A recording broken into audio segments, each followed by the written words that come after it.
Hey, hey, hey, hey, Naughty Squad. I hope you guys are out there having a fabulous day, a fabulous time. I know we've been kind of in and out lately. A lot of different things have been going on, but guess what? We're back and we're ready for you. So I hope anything you are going through today, no matter what may be happening in your lives, no matter what, this next hour or so will take your mind off of that and we'll just have an enjoyable time with Nae, Reckless Yo, and our guest, who will be introduced here just shortly, Na'im McKee. So, I don't know what's been going on. I think we haven't even been together lately just because it's just been crazy, Nae. So, last weekend, I celebrated my birthday. Oh my God. Still recovering, but I do the whole birthday month. So don't get it twisted, Naughty Squad, the whole birthday month. See, even my happy birthday, fabulous. I do the whole month. Don't get it twisted. So, yeah, this is my birthday month. Last weekend it has been deemed the party of the year so far. Listen, we got it in. That's We bold. got no. That's what my That's guest bold. told me. Okay, That's what my guest all told right. me, that this has been deemed the party of the year so far. Look, we had everything going. We had the DJ. We did an old school house party. We even got the cops called on us. Ooh, That's how okay, old school it all right. was. And you're on the HOA board. And I'm on the hope HOA you board. find them. I hope you find. But it was all good. So, and here I'm gonna give a shout out to my girl. I'm gonna give a shout out. She drove all night long because she was out of town. She drove all night long from Chicago to make sure. She missed the afternoon kimonos and mimosas, but it was all good. But she made sure she was there that night. And we partied. Kimonos and mimosas. One day that was the day party. That was I told you, that was the day party. We had ladies only, kimonos and mimosas. And then that night we had the old school house party. We had the DJ, we had the spades table, we had dominoes, we had the dance floor. Listen. We had the 360 photo booth in the garage. We was getting it in. All right. Go to Nae and Reckless Yo Instagram, and you'll get to see the 360. I put together a little party clip. Got you. But all right. I drove through a storm for Reckless Yo. Okay, couldn't see. Black as night through Iowa. Kept it pushing. Refused to stop. Pulled up. Car full of nieces and nephews, smell like I don't know what, dirty, covered in rabbit hair because my bunnies were with me. It was a lot. Got in my home, dropped everything, showered, got dressed, beelined over here. And I'm so glad I made it because I would have been devastated. I mean, really. And because I was like, I have to be there. She's gonna be like. Also, she was text me already. So I'm like, yeah, we're just hitting the road. It was like midnight.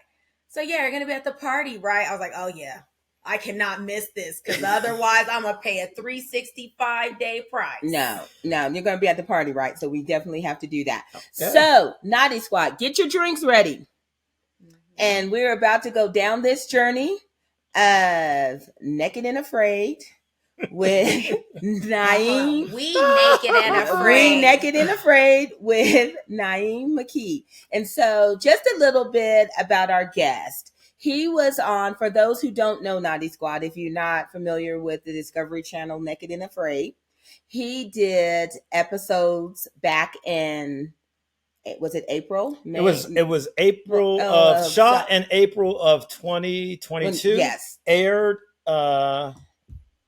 when did it air? Just May? Yeah, it was in May. It aired in May. Yeah, late May. It aired in May. Yeah. Episode 11, season 15. Episode 11, there you go. And please go back and rewatch this. So if you don't know anything about Naked... It's a nightmare.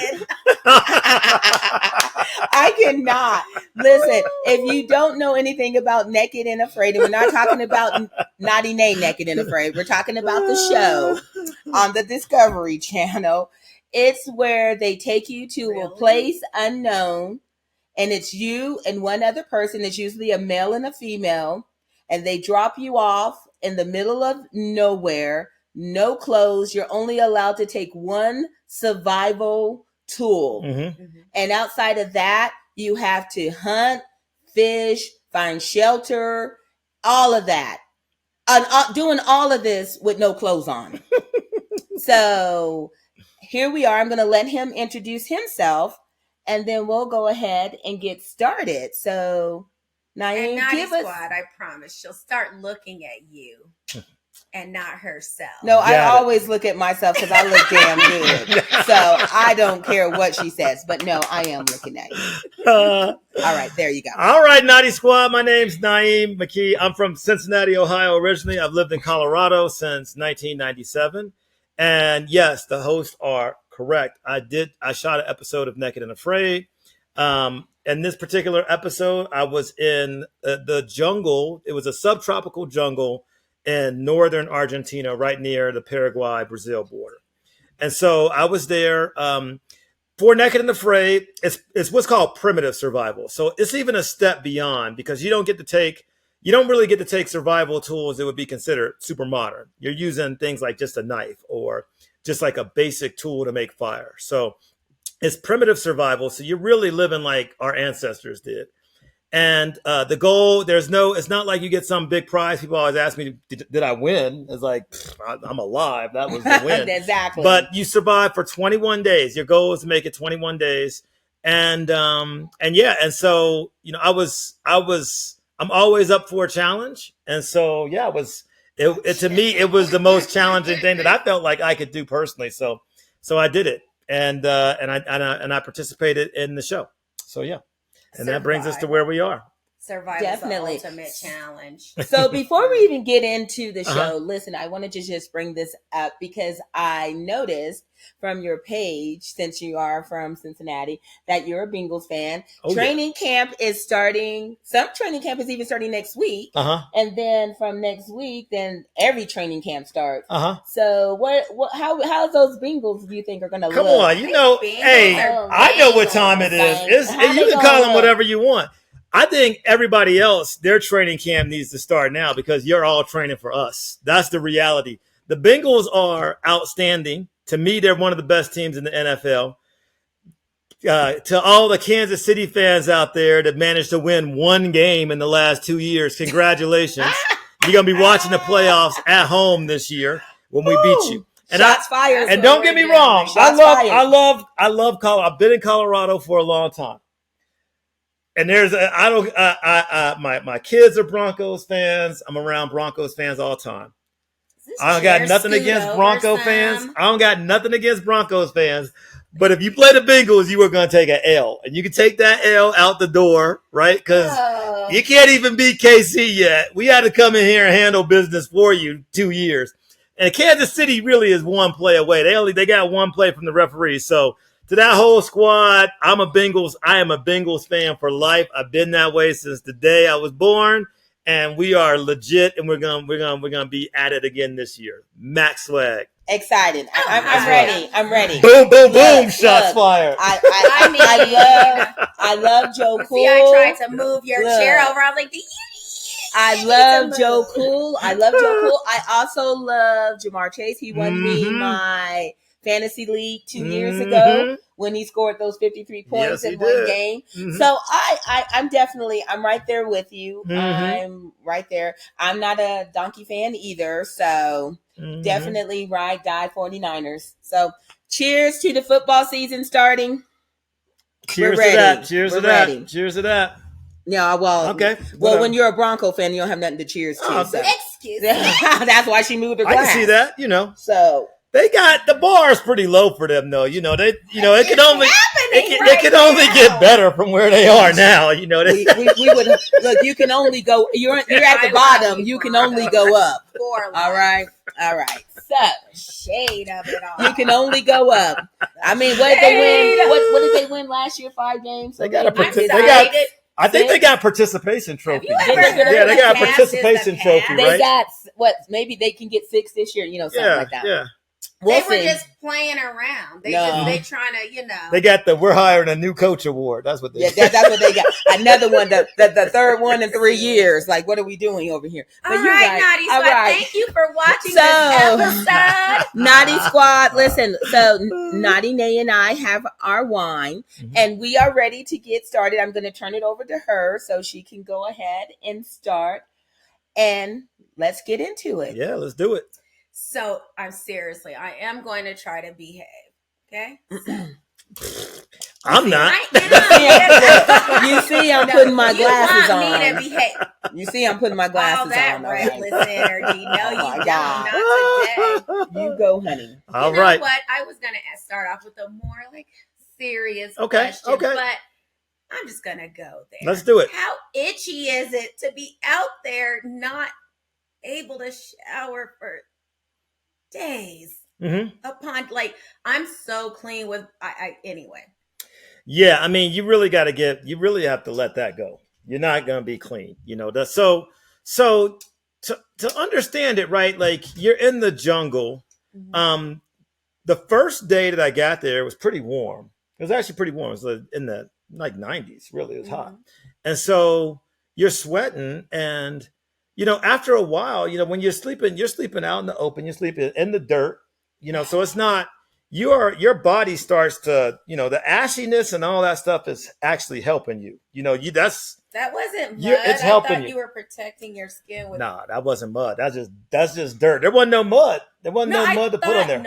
Listen, you guys have to watch the episode. I will repeat it over and over throughout this, but you guys have got to. I seriously thought that you guys like wet mud, and I was like, oh, they're protecting themselves from the sun. No, I don't need no protection. Look. This is the one advantage you do have as a black participant on the show is I don't require suntan lotion at all. I don't need it. I'd be out there all day. Good, but that's right. I get burnt. I don't get burnt. I don't get sunburn. I've never had a sunburn. Oh, I do. So the way it works, when you're out in the elements, the thing that really gets to you is your skin. I don't remember being itchy. What I do remember, though, the element that's really that's subjected to the worst wear is your feet, because you don't have any shoes on. Yeah. So I stepped on a cactus. Ooh. I stepped, like, anytime you step on thorns. Sometimes I have to go out at nighttime. I'd have to leave the shelter. There ain't no lights. So you're walking. You step on something. Night, yeah. I got a thorn. They didn't show it on the show, but I actually had a 3-inch thorn. I stepped on it. It went into my foot and broke off. So for like a whole day, I could barely walk, and they couldn't pull it out. So it didn't come out until much later. So, it was really that kind of stuff. And then the bugs, man, are just, they tear you up. That's what I meant too by itchy. So not they just tear you the up. hygiene part. Clearly that has to go out the window. I get it. But I think I might have had, like, they would have been like, no, give Renee, she got to go. You're done. You've been here like 30 minutes. You wouldn't have even made it off the plane. That's like, you wouldn't even made it off the plane. Pinky toe would have stepped off the plane and just slid back quietly, like she never showed up. I don't know. I love showers and baths. So when I said itchy, I was talking about that, but also like bugs. Yuck. Bugs. The bugs are the worst. The ants. Everything is. You're. But are they getting in those dark personal places? Yeah, of course they are. Yeah, everywhere. It ain't nothing. You pick it, it's like gonna get there. STD crabs. Yeah. They're all over the place. You have like fire ants. You got fire ants that'll get in there, and you got tiny little scorpions that are a little pain in the butt. I bark those trees. There's bark scorpions that get in the trees. You really gotta, with Naked and Afraid, a lot of it is you have to just subdue your imagination. You can't, if you get into a point where you're feeling like you start thinking about the bugs, there's something crawling on me, you will not sleep at all, because you can't. Every little thing will be like, oh my goodness. See, and I couldn't unthink about that. That's not for me. Although I love nature, but I can go camping. Yeah, I can't go camping. Listen, we have that extra diva gear. Okay, and no, I can tan it out and all of that. But to me, it was that show. I think of it like as survivalist. Mhm. I've always watched it looking at it like, can you survive in the wild? Like if we lost everything we Yeah. have Mhm. now. And so I looked at you Mhm. and your partner on the show as survivalists. Yeah. That's what you're doing. Mhm. You're surviving off the land as, like you said, our Mhm. ancestors did. Yeah, yeah, yeah. But oh god, I think there's a couple of things here. Yeah. And one, I'm going to tell you this story real quick. So, one of my friends from back in the day, her husband was a gynecologist. Mhm. Lord. And no, This is sad. you know, so one of his patients, her and her husband, they were in Costa Rica, so I don't know, somewhere in the jungle, the rainforest, something. And you know, they did to do whatever. Anyway, long story short, she came back because you know it was feeling different, strange, whatever. And then he went in there to do the examination, and this beetle had crawled up in there and laid eggs. Yeah, yeah, yeah, yeah, yeah. I'm gonna have a And mental then breakdown. so he had to pull the beetles in the eggs Mhm. out of her for JJ. Mhm. And Wait, that was what? just crazy to me because, but you don't think about that because okay you're with not. this, sir. No, Me? He's just like, yeah. I mean, because yeah, you He part don't of- in the vagina. No, I mean- but you don't think about that. But Building a when you're outside neighborhood. naked in those types of elements, Mhm. things happen. Yeah, big time. Big time. You know, and so, you know, there are lots of insects that will fly on you and lay eggs. And so you mentioned hygiene. And what I would say is that there is a way to be hygienic even when you're in a survival situation. I'm dead serious. So there was a couple of things that we had. They didn't get too much into it on the show, but there was a particular tree that dropped nuts, like these little, they're like basically like berries. You know, these berries would drop, and inside the berry was this tiny, you peeled it off and it was a real hard seed. We cracked that with a rock, and inside that was a little nut you could eat. Mhm. Those were good. Okay. But the berry itself had like soap-like properties. Oh. So what you could do is, you know, in the daytime, and Rachel did this every morning. You know, she would go down to the little area to where we got water, take the soap and wash her face, wash her arms, try and be hygienic. You know, so it's not, you know, it's more about, you don't have to, you know, you do want to try to use the elements to you, whatever is available to you, you use it. For example, so if you you guys know that though, that berry. So Mhm. you going to the show, and we have questions about that, like what led you and possessed you to be like, hey, naked and afraid. I'm here. But I want to go on that show. How did you know that? Is this stuff that you study? Yeah, like, absolutely. And did you know it even prior to wanting to go on Naked and Afraid? Like you're an outdoors person already? Yeah. Okay. Yeah, definitely. I'm definitely an outdoorsy person. So, and this has been since my childhood. So I'm from Cincinnati, had a kind of interesting childhood, raised in Hawaiian Terrace. Everyone from the Natty, then they know Hawaiian Terrace. Lived in Hawaiian Terrace. Then we moved out to the suburbs where we were like the only black family in the neighborhood, you know. And so all the cats that I lived by were like these blue collar guys, you know, they would be shooting guns and running around the woods. And so that's just what we did for fun. So I was in the woods all the time too. And I learned how to, you know, walk the trail. Sometimes I'd go in there, I'd be in there at nighttime. You know, I wasn't afraid. You know, I loved the woods. I loved the animals would be in there. And so I got very accustomed to it. Wow. I was in the Boy Scouts. I was in Cub Scouts to start. Then I did the Webelos. Then I did the Boy Scouts. And I learned a lot of great skills. You know, we did cold weather camping. Oh, okay. We had to learn to fish. So a lot of what I took from that, you know, from the Boy Scouts, and what the Boy Scouts kind of teaches you is you have to be prepared for whatever you go into. And so you ask a question like, how do you know these things? Well, you know, what I did was I prepared myself, you know, to go into the challenge, knowing my knots, knowing, you know, all the survival skills you may need, thinking through scenarios in your head, sort of like, what if I encounter this? What if I encounter that? How do I react and respond? And reading. I probably bought, you know, 25 books, you know, on as soon as I had an idea of where I was going to be. Yeah, flora and fauna. You want to know that, you know, considerably. Right. What plants are going to be there, what you can eat. So one thing that, you know, on the show, one thing that me and Rachel had that complemented each other is Rachel wasn't, she even said this. She's like, I'm not a survivalist. Rachel's survivalist. She was very, very good with the plants. Diving, She Shout was out very, to Rachel. very. Oh, Rachel's and phenomenal. I love the ocean is my soulmate. I do Like, too, that is but my spirit.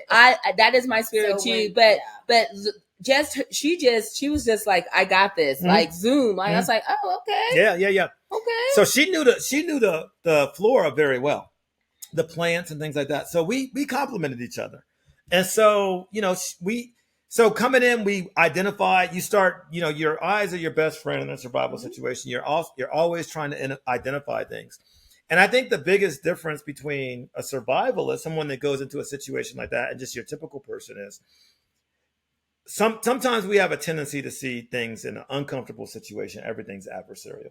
Right? Like, and this is something for Black folks that we need to be very aware of. You go into a work situation, it's so different, it's uncomfortable. We, more than often than not, we know what it's like to be uncomfortable. Yes, and I agree. It's only a step further where you start to see everything as adversarial. A survivalist sees things as opportunistic, right? Like, you go into that situation and you stop, your mind isn't saying, oh man, there's all these bugs out here, what am I gonna do? Your mind is thinking, there's a lot of bugs out here. Which one can I eat? I never. Yes, which one can I eat? If I can find that bug, what does that mean for birds? If there's bugs, then there's birds. If there's birds, then maybe there's predators. Like, if I see animal sign, I'm thinking, what do I see here? If I see, a bunch of timber that's been felled recently, I start looking at it as if, well, is lightning striking? Am I in a strike zone? Do I need to be aware of that? Right? Yeah. What types of trees do I see? What types of the rivers nearby? What type of fish are in this river? How do I have to set a hook? It's you have to really train your mind to not see things as an adversary or adversity and see it as an opportunity. That's you got to do it. And one thing that was, that I thought was great was, the second day we were there, it rained. And I'm telling you this, the rain is not bad. Like the nice spring rain, when it's a little cooler, you sit on the patio at night. It's not bad. When you are naked and it's like 60 something degrees, the rain is not your friend. For 8 hours, we did nothing but get rained on and blow on a fire to keep it lit. 8 hours of this. Oh my God. Right? 8 hours straight. And so that's miserable. After it stops raining, though, what did we notice? It left this clay type mud that was perfect. I built this reflection wall of bricks out of that mud. We figured out how to put that mud and shingles around the base of the shelter. The episodes could be longer. Yeah. They browse over very quickly, but your mind has to make that shift. And I think that's survival. Is your mind has to change from, oh my God, this can get me, or that can get me, to this is an opportunity. How do I look at this as an opportunity and take advantage of it? That's a good point. Yeah. So I want, before we touch to how you even decided to go there, one of the things I want to ask from what I got from that, when you said how, especially as Black people stepping into situations, and we were uncomfortable, and we are in a lot of different situations, especially when we walk in and you just see you. Yeah, exactly. So taking that from you, because I know, you had climbed the corporate ladder, you had did this, and the higher we get in the corporate ladder, the less of us we see. Right. So how did you take those feelings and transition those into going into Naked and Afraid? It's really how I ended up on the show. So, I'll take you back to 2018. So yeah, you're right. And my life, a lot of my life has been accepting challenge as just sort of a way, like there's always a challenge. I'm one of those people that's always looking for something. So, and I was raised, like our parents raised us, like you got to be 8 times better than everybody else to just be with everybody, just to be average. Yeah. Average for you is exceptional. Right. So I graduated high school when I was 17. Right. I went to school here in Colorado. I graduated. I went back to school again. I went to grad school. So I got another bachelor's degree. Then I did a double master's degree program in graduate school. So I got 2 master's degrees. All righty. Okay. Had both my kids while I was in school, right? So, and then from there out, I was 100% focused on, you know, fulfilling my potential Right. in the business world, in corporate America. And so 2016, I got a job with Aero Electronics, really big company around Oh here. yeah, I know Arrow. You know, and climbing the ladder. And so, you know, I felt like I was feeling like I was at the top of my game. And 2018 rolls around and everything started to fall apart. Just started to fall apart on me.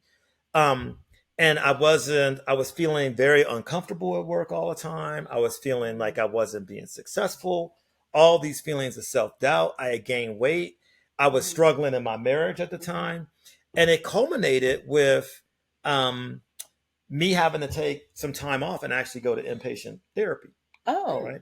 Okay. Yeah, like really. So I had a sit down in my car breakdown moment, you know, where you're questioning, you know, like, am I even worth it? Is life worth it? You know, I'm having that type of dynamic, right? And it's hard, right? As a man, you know, we don't always express our feelings, and especially being a black man, you're sort of told to never show weakness. And so I'm sitting in my car, I'm having this moment, and I told myself, like, you know, I need to do what I can to be happy. You know, I need to try and, you know, I had to find that will to survive again.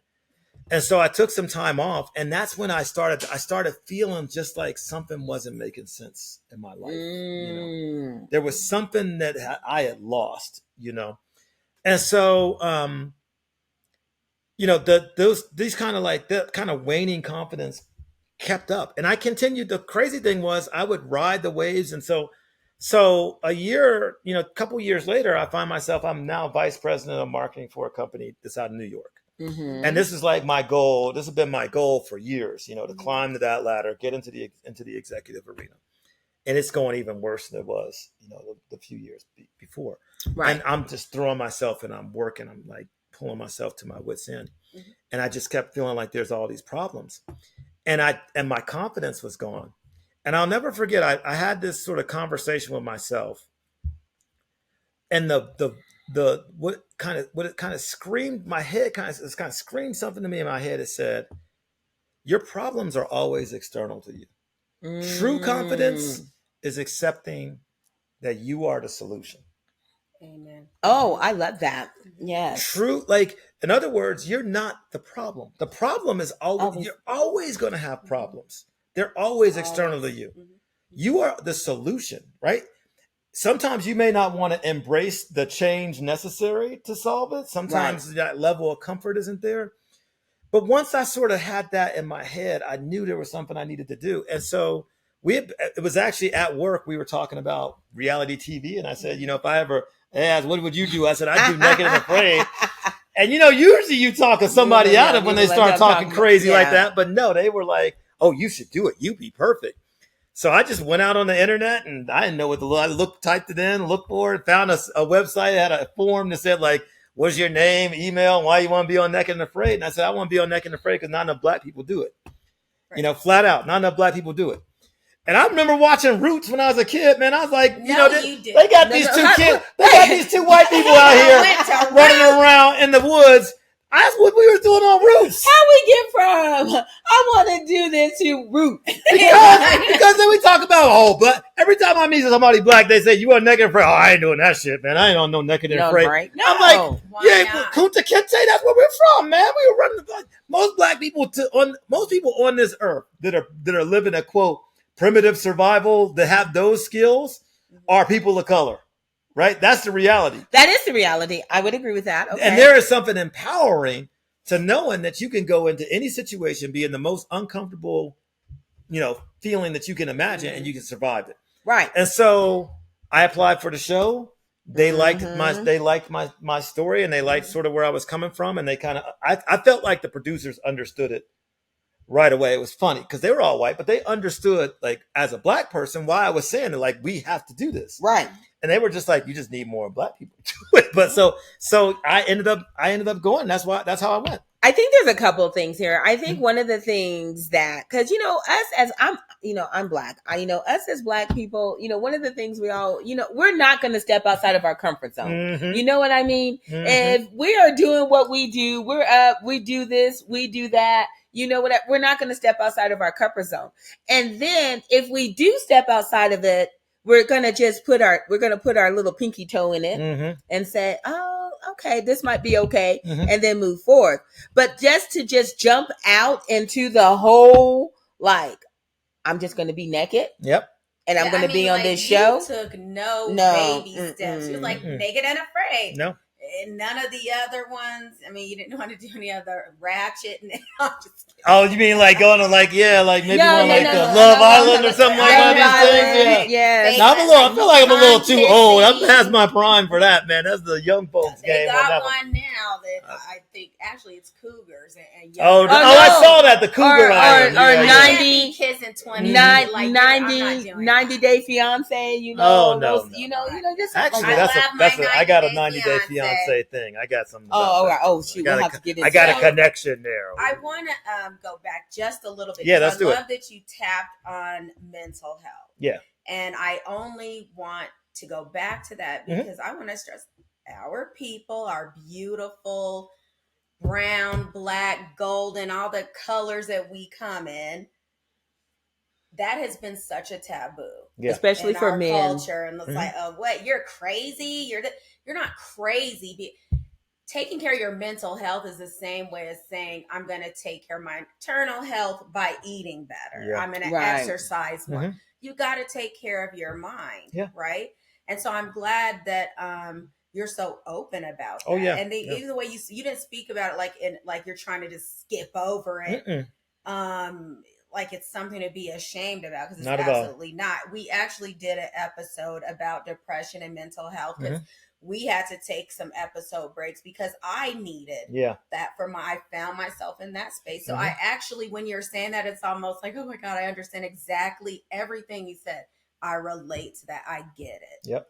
And that feeling lost is, that is the worst when you're like, wait a minute, what? You just know you're not happy. You can't explain it. What I love is just like, even though and I even take medication for mine and I do talk therapy. I think the combination of both is great. You are, and when you said you are the solution, I was like, oh, yes. I wish I would have, came up with those words in my mind when I think about myself, because yes, I go through these things, but I also fight. Yeah. I fight. I don't, it's like, I can't let this consume me. So this is what this is now, but I have a choice here. Exactly. It comes down to a choice. What am I going to do to feel better, get better? Or if it's situational depression because stuff's not going right in your life, then what can I do to make this better? You're empowering yourself. So I love that you shared that. And then two, I mean, me as a Black woman saying that, and me just as a woman sharing that is one thing, and that is important. But as a Black man to say, like, I climbed the ladder, I did everything right, right? Yeah. 2 masters, you climb the corporate ladder, you find yourself in a position that people would probably kill for, because what do we say in the U.S.? The success you're talking about is the success every sex. Wow. Anyway, because her ass is hot, y'all. Her ass is hot. It's my favorite topic. Sorry. But is the success that you're told you're supposed to have? Yep. Not us so much, by the way. So shout out to the fact your parents. Thank God for that, for what was instilled in you, because I think a lot of our young Black men, or the Black community in general, because of the non-exposure to the things that you were exposed to, along with having the parents that were like, no, just being average, like, that's not enough. You've got to excel. Because you know what? A lot of cultures that come here, that are not white. Mhm. That's how they think. Yeah. That's where their kids do. Yeah. One of the things I used to tell my kids when they used to play little league football, and you have all those crazy ass parents on the sideline thinking that the damn scouts are out here ready to sign their kids after the game. My kids going to the NFL, my kids doing this, my kids that. One of the things that my boys will always tell you, I said, I don't give a damn about you going to the NFL because that's not your goal. Mhm. Your goal is not going to the NFL. Your goal is to own the damn team. Yeah. Period. Yeah. That's what we're looking at. Mhm. We don't want you playing on the field. We want you behind the scenes making the decisions. Yep. And I think a lot of us get pigeon-toed into what we see or what we believe that's only what we're supposed to do to become successful. But there's so many other avenues to be successful. Or just adding that false ceiling in your own life. Like, it doesn't sound to me at all. I don't get that vibe that you were like, oh, I can never be vice president of such and such. No. And honestly, and I was going to say this, and actually I said all that to say, I'll get to that point. But I kind of got to what you were saying when you found yourself lost, when you're like, something is broken. That it sounds like you were like on autopilot. Yeah. Does that sound right? Like you've been on autopilot. Exactly. You've just been on like you're in your body, but are you living? There's a difference between living and existing. I wanted to exactly. So you were on autopilot. Yeah. So can you just expand a little bit more of what that's like almost being a person in the backseat of your life? Does that sound right? Yeah, it absolutely does. I think as human beings, we project the future based on how we feel right now. So often, right? If I'm comfortable right now, the future is going to be great. Exactly. Right? Yeah. Right? If I'm uncomfortable right now, the future is going to be terrible. It's going to be downhill. Everything's right. Yeah. Now, the truth is, both of those things are a fantasy. There's no reality in that. I agree. You can be comfortable right now, and the rock is coming, right? Like and it's that's why I say, like, the problem is always external to you. What I would say is this, right? Like, yes, I was like you said, not wanting to push beyond the comfort zone and not understanding why I wasn't progressing, because it was everything that I had thought about growing up being a black child. My goal was, when do I get to that like point where everything is comfortable?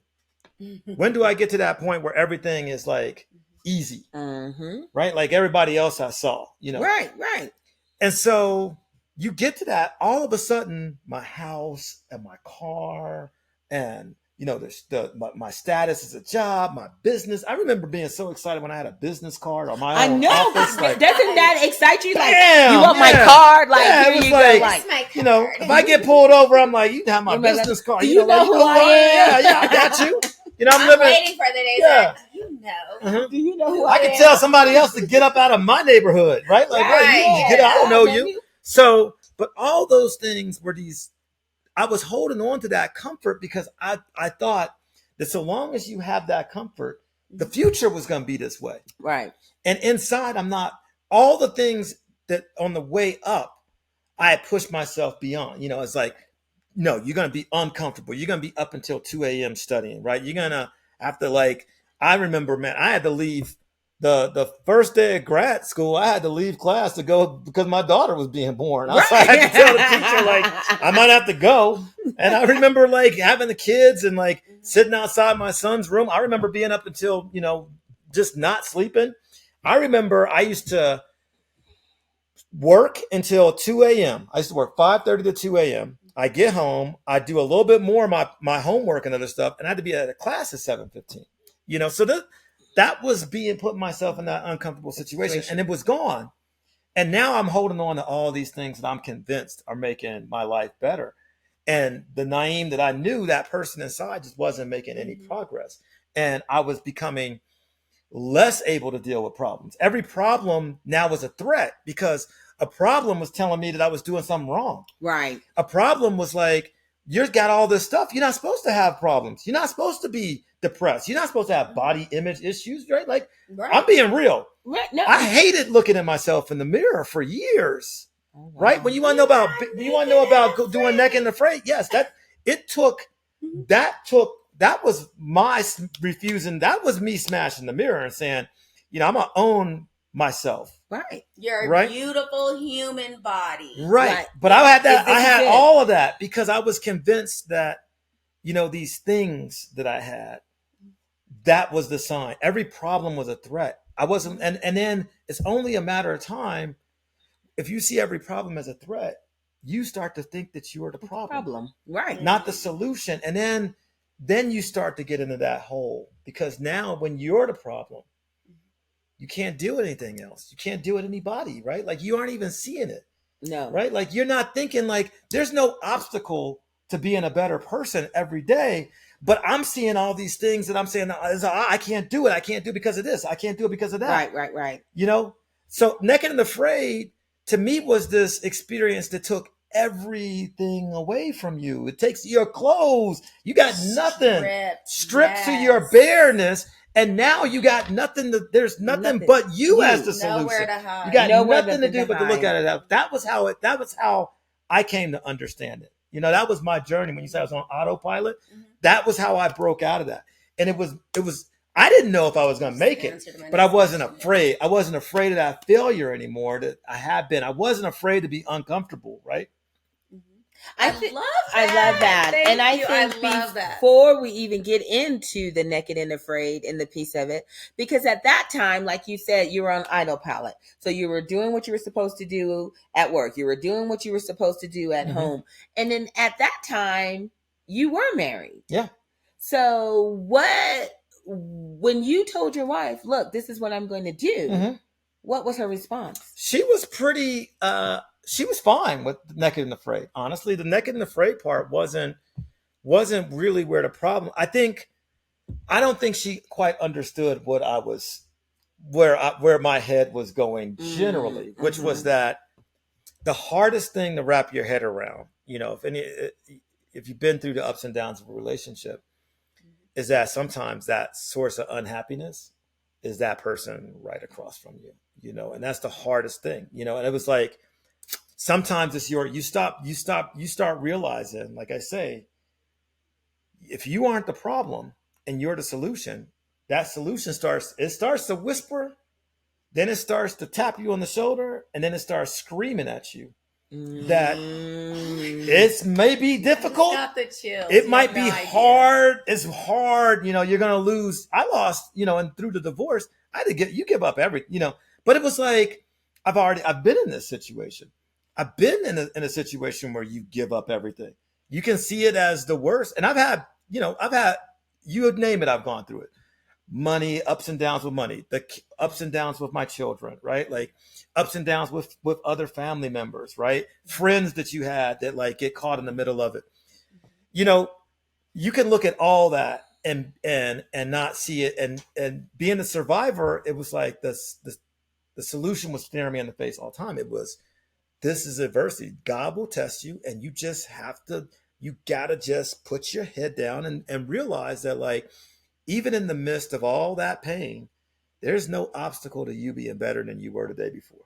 If you're gonna be broke, then you can be the nicest broke person that there is. If you're Amen. Right. Amen. You don't have to take a step backwards, right? Right. That's trying to find comfort again. Right. I wasn't gonna find it. I didn't try this time. I just experienced it. So yeah, so I came to that. It was really, there really wasn't, I look at it like the path was sort of diverging. I was seeing these things in my life as all of this faux comfort for me was telling me that I needed to see things differently. I wasn't, the person that I was getting detached. Oh. And it was the direct threat to my survival because that was why I was not coping, because I was losing a part of who I was. And you can stay. I could have stayed. You can always stay. You can stay in that situation and be unhappy, right? But that part of you is going to be smaller and smaller and smaller. I remember watching Rocky, and he was trying to explain to his wife why every movie he got to explain why you're gonna fight this crazy person, right? And he said, "I gotta do it. I'm a fighter." And I'm like, I'm like, yeah, I understand that, right? Like, it's like I can't be this person.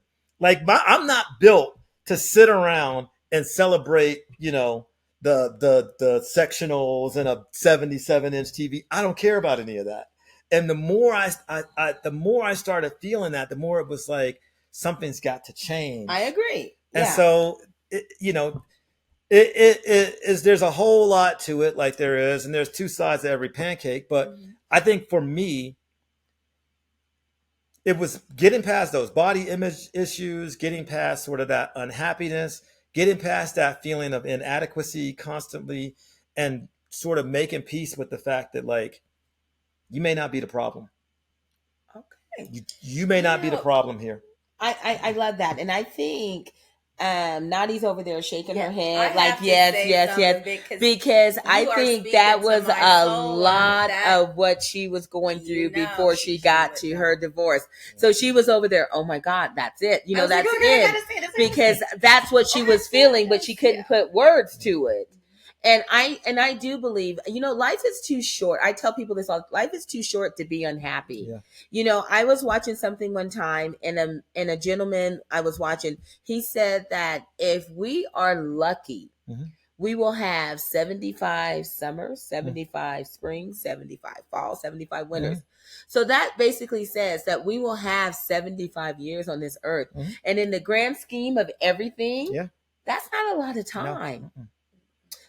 So go ahead, Nadi. So what I was going to say, I don't think it wasn't necessarily that I couldn't. The issue actually is that I could put words to exactly what I was feeling, just like knowing and saying, you said, and that was so beautiful, like realizing how the source of the this is why I'm unhappy. And it's hard, like someone that you love, to look at them in that way, because your love, I'm certain, was absolutely real. Yeah. But love doesn't just hold a marriage or a relationship together. But for me, and it happened like early on and then throughout my marriage, it always would be like this whisper that, and I used to say that has to be God, because it was constant at these random times that your life will not begin until this ends.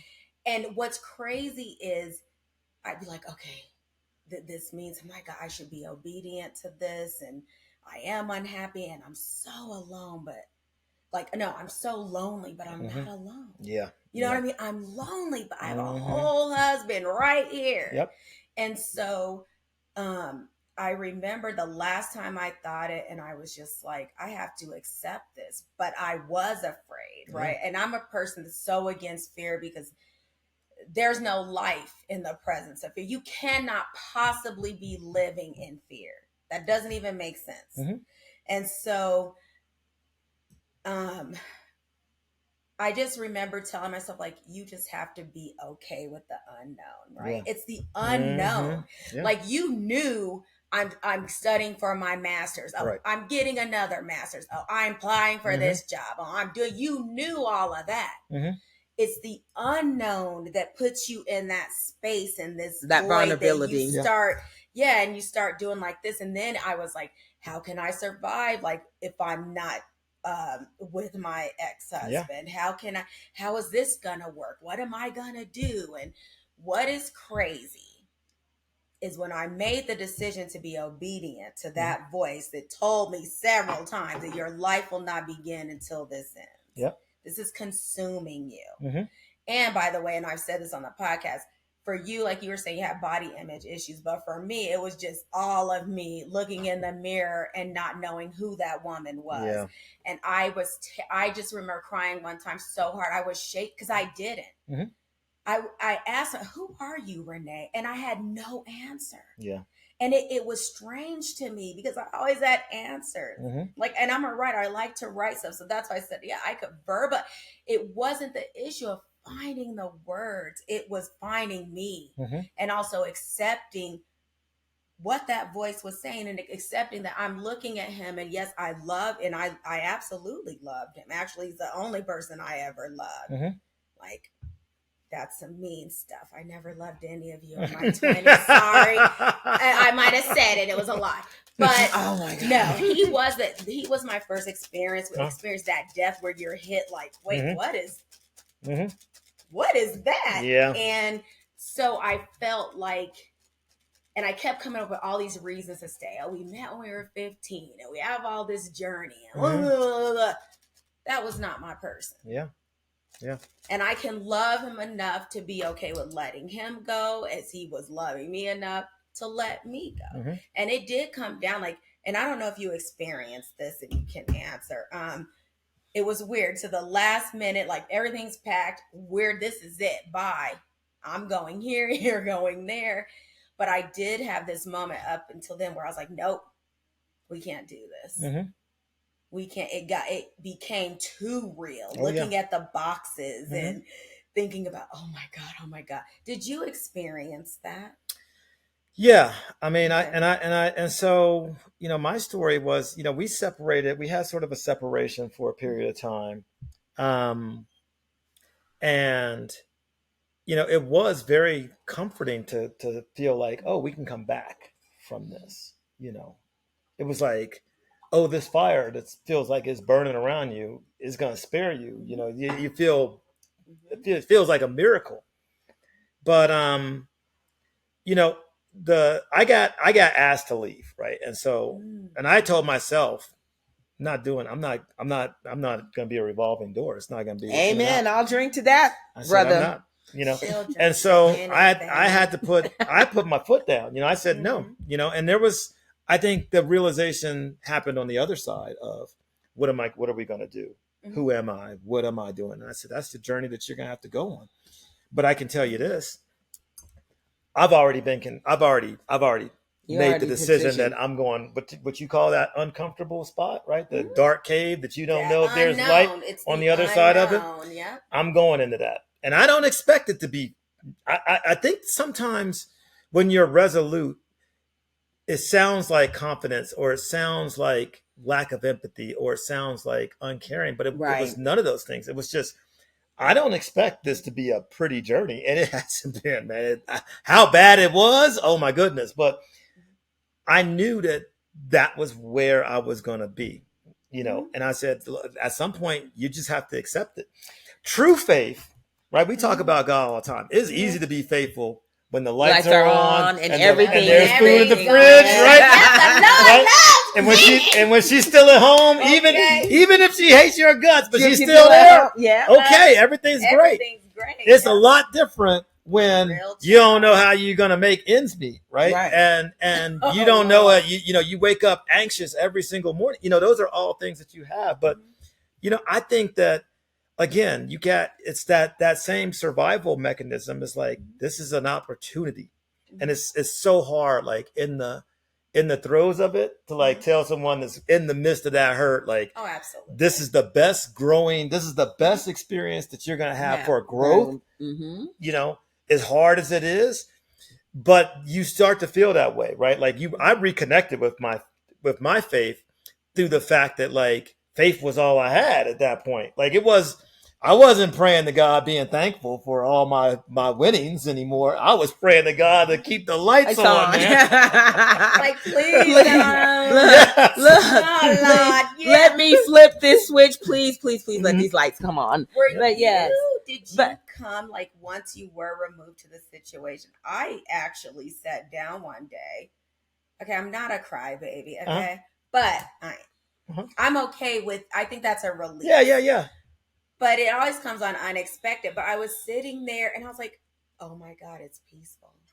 Like, I'm alone, but I'm zero lonely. Yeah. Just happy. And then I was embracing the unknown, like, bring it on. Also, though, I mean, God was showering me with so many blessings. Like, I didn't think I could buy a home without my ex-husband. None of that. I was like, he made way more money than me. I did not. Like, how am I going to, well, if I buy one, I'm going to get furniture. Yeah. And listen, I like nice, I like to decorate. I have a sanctuary. And so I'm like, and then it's weird. Once I removed and I was obedient to that. And I want to know if this is what, even going into Naked and Afraid, because I think Naked and Afraid is a part of your journey. Like that was something purposeful for you and that you were supposed to do. Like this is part of your story, and everything that happened prior to that had to happen to lead you to Naked and Afraid, and to be so, we say metaphorically all the time that you got to be stripped down to nothing so that you can truly grow. And you literally, okay, it wasn't metaphoric for you. You were stripped down to nothing in front of the whole world. And honestly, when I watched you, I'm like waiting to see some. I always look for that anyway on Naked and Afraid is listen. I'm like, this person, no, they insecure. Like, what are they going to be nervous about? Like, I would be insecure. I'd be like, okay, this boob needs to be put back right up here. Like, y'all some invisible tape and make these girls look right. Because I'm going to get waxed before it's like, it would have been a lot. Naked and Afraid will have to give the body you give it. Okay, really, like, I'll be under the knife, and I don't even really. The stuff people are doing now is too extreme. But anyway, but you really were stripped down. And so I wonder, just like me, I wasn't stripped down. I'm naked and afraid. My boobs that are leaving north and going south. I wasn't there. And down to her knees. I still felt stripped of it because I left a lot behind and I had to build from my boxes. And I did close on a home. And so I'm sitting there and I'm like, that sense of peace. And then my mind was quiet. And that felt so good. And so you, with all of that leading to Naked and Afraid, and you being brave to be like, someone who struggled with body image, like, I want you to understand the power in what you're saying and what you're sharing and what someone is hearing right now. Exactly. You struggled with, you didn't go and say, okay, I'm going to go to a nudist beach or I'm going to go to the gym and just be naked in the shower around everyone. You went on national TV, but it sounds like to me, you were supposed to be there and you were supposed to be, it was your soul. Like that's what we got to see. And you that we got to see his, well, literally his bare soul. My bare behind. Your bare behind. And this is where we're at. I just hate that they blur those parts out because I want to see everything. But that's another. She got her pull around. She's like, I need to see everything. Why are we blurring stuff out? We're on cable. Remember, Skinamax,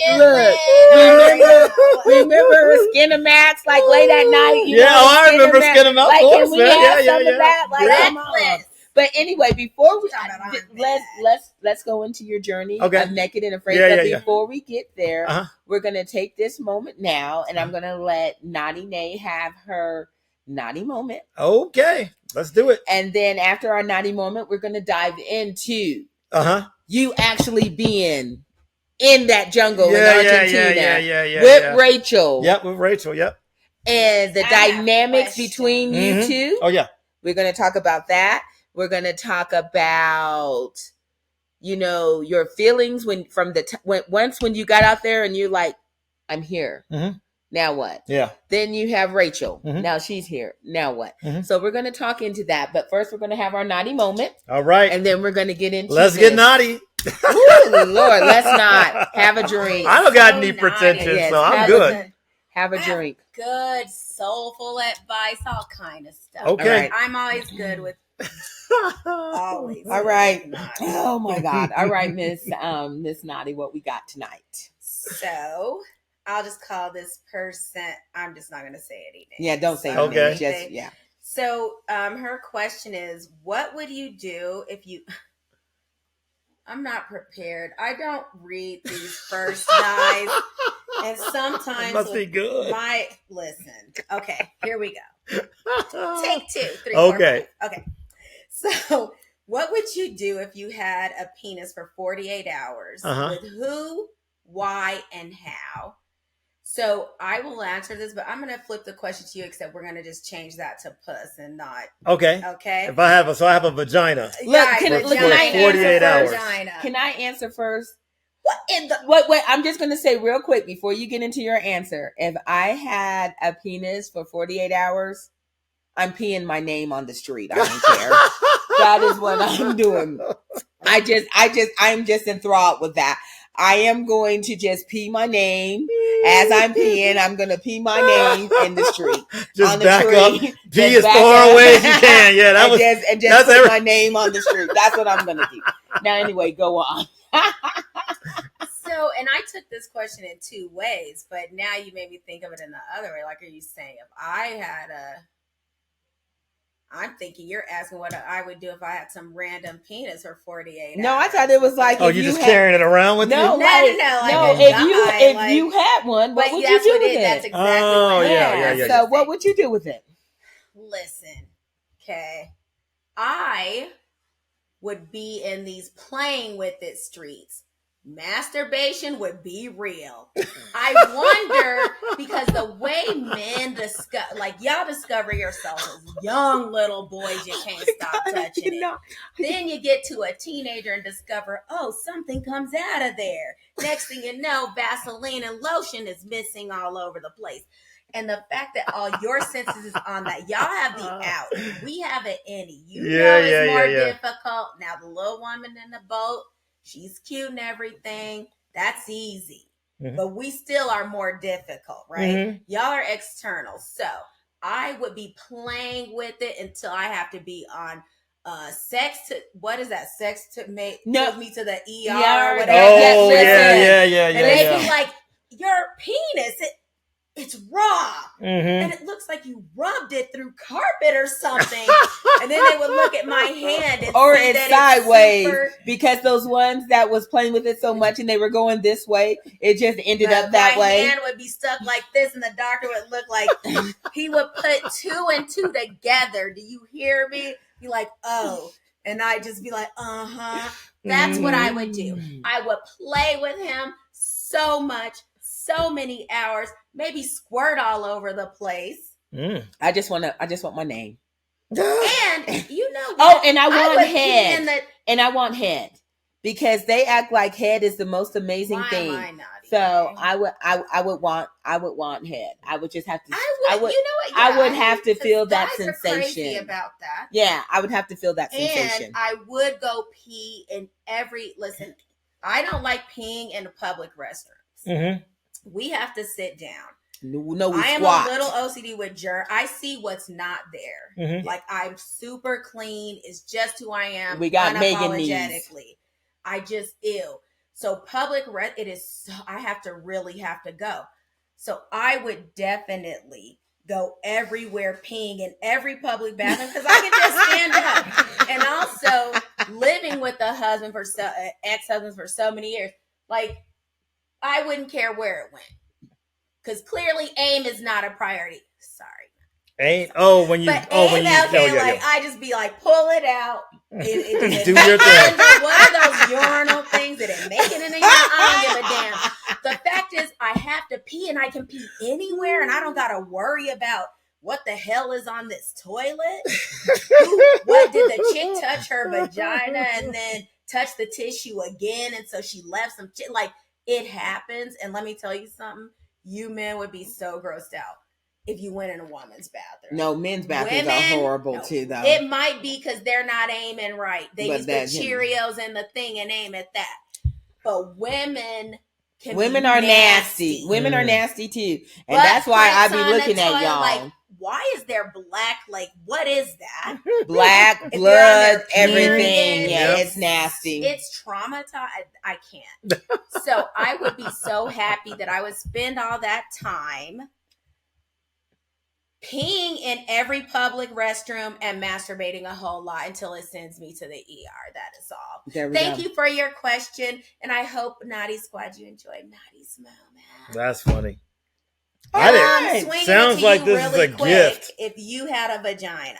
So if you had a vagina for 48 hours. Now the question was, what would you do with it? No, it was with who, meaning who would you I gotta use it why somehow. And how. But I don't know if there should be a with who, because you don't really know who. You know what I mean? Like, if I had a penis, I wouldn't really... Well, there might be someone, I think, are we fantasizing about someone that's specific? Yeah, but because I'm a woman, I don't really think about fucking another woman. So I wouldn't really have a who. Wow. You know what I mean? But I know played your in ass. that in my 20s. Yeah, I know and, your ass is freaky. I mean, sex so. is sex. Being sexually fluid, there's nothing wrong. But I know, but in there's my nothing 40s, wrong with those it. days are over. To no DMs. No, but there's nothing wrong with that. But I don't Absolutely because I'm a nothing, woman, no. so I don't really think about having sex with another woman. So I wouldn't say I would be able to do anything. But anyway, you go on. So what would you do with your poo? Yeah, 48 hours. Yeah, now I'm like after that, I'm like, there's a lot of benefits to my genitalia. So I'm like, I don't know what I want to do with it. I don't know, like this doesn't sound like a gift. In public restrooms anymore. No, I honestly. So here's what I'll say. Like, there's not a lot of products for like keeping your penis clean or like there's not a whole industry down like dedicated to like the vaginal pulling hair out of there. Oh, come on now! Like, I mean, I know I think I would go. I think I would go down to like the feminine hygiene section and just be like, I want these wipes and these lotions and what does all this stuff do? Like, it must like. It has got to feel, you got to be like, I feel great. You just like walk out, after you do all that, you walk outside like, yeah, you know, wear a skirt and like let it blow around, you know. You know, you're smelling like roses. You know, dudes' penises is like dirty, man. You know, like, I feel like when you're a dude, like at this time, you know how it is. Like, if you're a dude about to get down, you're going to the shower, you better have some, you know, you got to put some time in because dudes on like the daily are like a negative hygiene sort of thing. You talking about, you think women are dirty? First of all, I'm in these single streets. Stop right there, sir. I am now scared. Mm-hmm. You should be. No, dudes take care of it when they're dating. When they're dating, they take care. They take care of it. But come on, man. Most dudes don't. They don't put their balls ain't seen a razor in years. Okay. Manscaping is new. That's new. Like, we didn't even see the point. Notice that, like, we want you go to use. Okay, just look at like pornography, right? Mm-hmm. Girls, they got like a work of art, right? They got little shapes drawn in the pubic hair. Right, everything's clean. Diamonds on that girl. Yeah, right. It's clean, right? You know, they got the nice lingerie. The dude just got hair all over the place, hairy butt, not even trying, talking nasty. You know. They aren't even trying. Remnants of going to the bathroom. It goes to your head. You know, the fact that you got to actually be responsible a little bit down there to stay healthy, dudes don't have it. It's kind of a curse because, you know, I know dudes that ain't washed their balls, and like, there's probably half of these dudes out there like, oh, you know, feeling a little uncomfortable right now. Dudes will go for a run. They'll be running, stinking, sweaty, come right back in the house, man, not even thinking about it. Go to the bathroom. Dudes will smell. Look, dude, here's something funny. Not with him. In the urinal, dude. In the urinal, every dude, they all do it too. They will pee and smell their balls on their fingers before they go. Oh my god. Yeah. I won't call anyone in particular, but sitting out there with they're like, oh, okay, how am I? The worst thing I ever saw was I walked in the room, there in the recliner. Hands was just down here scratching. Didn't know I was standing there. Then they were like, yeah. Oh, okay, yeah, I gotta clean that. Listen, I pulled out my phone. I was like, I'm like, look at you. See, it's not. It was trauma. Exactly. Okay. Now you get it. See what I'm saying? Yeah. And he told me it's called ball cheese. Just so okay. Mm-hmm. Yeah. That's so you that's would a stick lot. with having the penis or no? I would just take care. I would be like, okay, here's what it's like to take care of yourself. Actually, what you said is he would be in the feminine out like Disneyland. Yeah, just grabbing stuff. Like, I'm trying all this and stuff. he would be having a skirt on with no drawers. Mm-hmm. Pretty much, you're like, look, I smell spring roses. What can I hide up here? What can I pull out? What can I get up there? Yeah, that too. You know, they got the little balls that jingle. I don't know what they got. All kinds of stuff. You just I was gonna say the vaginal balls that keep you tied in. You know, or them exactly. Eagles, Yep, there you go. The key. The something ball. Yeah, I can't even think of the name. No, but yeah, there is a name. Obviously, but yeah, they haven't used them yet. So no, who's to say we haven't used them? I just can't remember the name. Hell, you do have a pole. But listen, Anyways. anyway, so all right. Thank you, Nadi, Okay. for that Nadi moment. She is there. And Naeem, Yep. thank Of you course, I'm for on it. going down the feminine Yes, aisle of course. and shopping. Yeah, And yeah. exposing your boys. Because listen, you always like, Nick, and I love you. I do. Complete fan. But you want to be exposing chicks about their vaginal bacterial vaginosis smelling fishy. Mm-hmm. But yet you got Dude, ball, you got that- 100 kids. I don't know. No, but you ain't talking about your body. Like, I'm glad you have exposed men, because someone want to always talk about girls. Oh, I But, know. Yeah. And Dude. so I Yeah, always thought, yeah, like, yeah, men, yeah. you guys don't really struggle with any, like, No, Oh, because they don't goodness. struggle. balance. They Oh, don't of course we struggle do. because they don't clean. That's why they Of don't course struggle. we do. But all right, so we're gonna get back into now. Let's get back Naked and into Back to afraid. naked and and afraid. naked and dirty afraid. balls. And dirty, dirty balls, balls. and naked and afraid. So, okay, let's just take this scenery now. So Okay. you're in Make the Argentina. scenery, make them Okay. know that it's real, You're in the jungle. Yep. And yeah, I was about to say that. So when I said that we were going to have you on here, a lot of people were like, I don't even believe that's real. You know, that's fake, whatever. Oh, got you. So like you are here now. You are right here in this jungle. You know, you have Rachel, you have yourself. Just tell us from the time you land and you're allowed to bring that one, you know, survival item, whatever that may be. Yeah. And then where do you go from there? Yeah, so it's really, you know, the thing with Naked and Afraid is there's not like a blueprint. You know, it's not like you have, you know, a lot of reality shows, they have the people that are on aren't thinking about like how do they live and what they got. You know, they go in a house, they got stuff, everything's Right. there, you know. So you get there, and it's kind of funny because there's like anxiety is building up because you're like, oh, I'm about to be naked. You know, I'm about to be naked. And then boom, you naked. Wait, quick question. So so when they're flying, when they're getting ready to drop you off in the jungle, are you fully clothed until you actually hit that jungle? Yeah. You're fully clothed until you get to like the spot where you're going to jump off and go meet your partner. So you're not riding dirty on the way. No. Okay. You're you clothed have your up balls and shit flying all around the helicopter. You're clothed up until that point. But I mean, like, you know. But but you leave them right there on the floor and say, this is it. That's it. Okay. So you get out, in my case is a truck, but you get out and you take your clothes off and that's it. You go walk into the jungle. And it was kind of crazy because I was like, oh, snap. Like, we're shooting. Like, that's it. And I'm like walking through the jungle and I'm like, now I'm kind of like, wait a second. I wouldn't be just walking through the jungle like this, you know, like there's like, so for example, in Argentina, there's a particular type of snake. It's called the fer de lance. Oh, Lord. Right? I was going to get into that. Yeah, I was going to get into that. Okay, so a rattlesnake in Colorado, we got rattlesnakes. It's a venomous snake, right? Okay, a rattlesnake bite is a trip to the hospital. Right. And an anti-venom. And you can be at home the next day and probably not feel too many side effects from it. A fer de lance bite is a 5 to 6 month treatment type of thing, and it causes necrosis, which means your skin around the bite just dies. Ooh. And so it's one of the most venomous vipers on the face of the planet. And it doesn't need to bite you, it just needs to bite you once, right? Right. And so you're stomping through the jungle, in overgrown jungle, naked, you know. Everything is exposed. Anything, you don't have pants, you don't got shoes, nothing that's like gonna thwart a bite at all. So the first thing you're doing is like your fight or flight thing is like out of control because everything is like, oh my God, you know, what's going on here? So you really aren't thinking about the nudity part. Is like that's gone. Nothing. Really, that's out the window almost right away.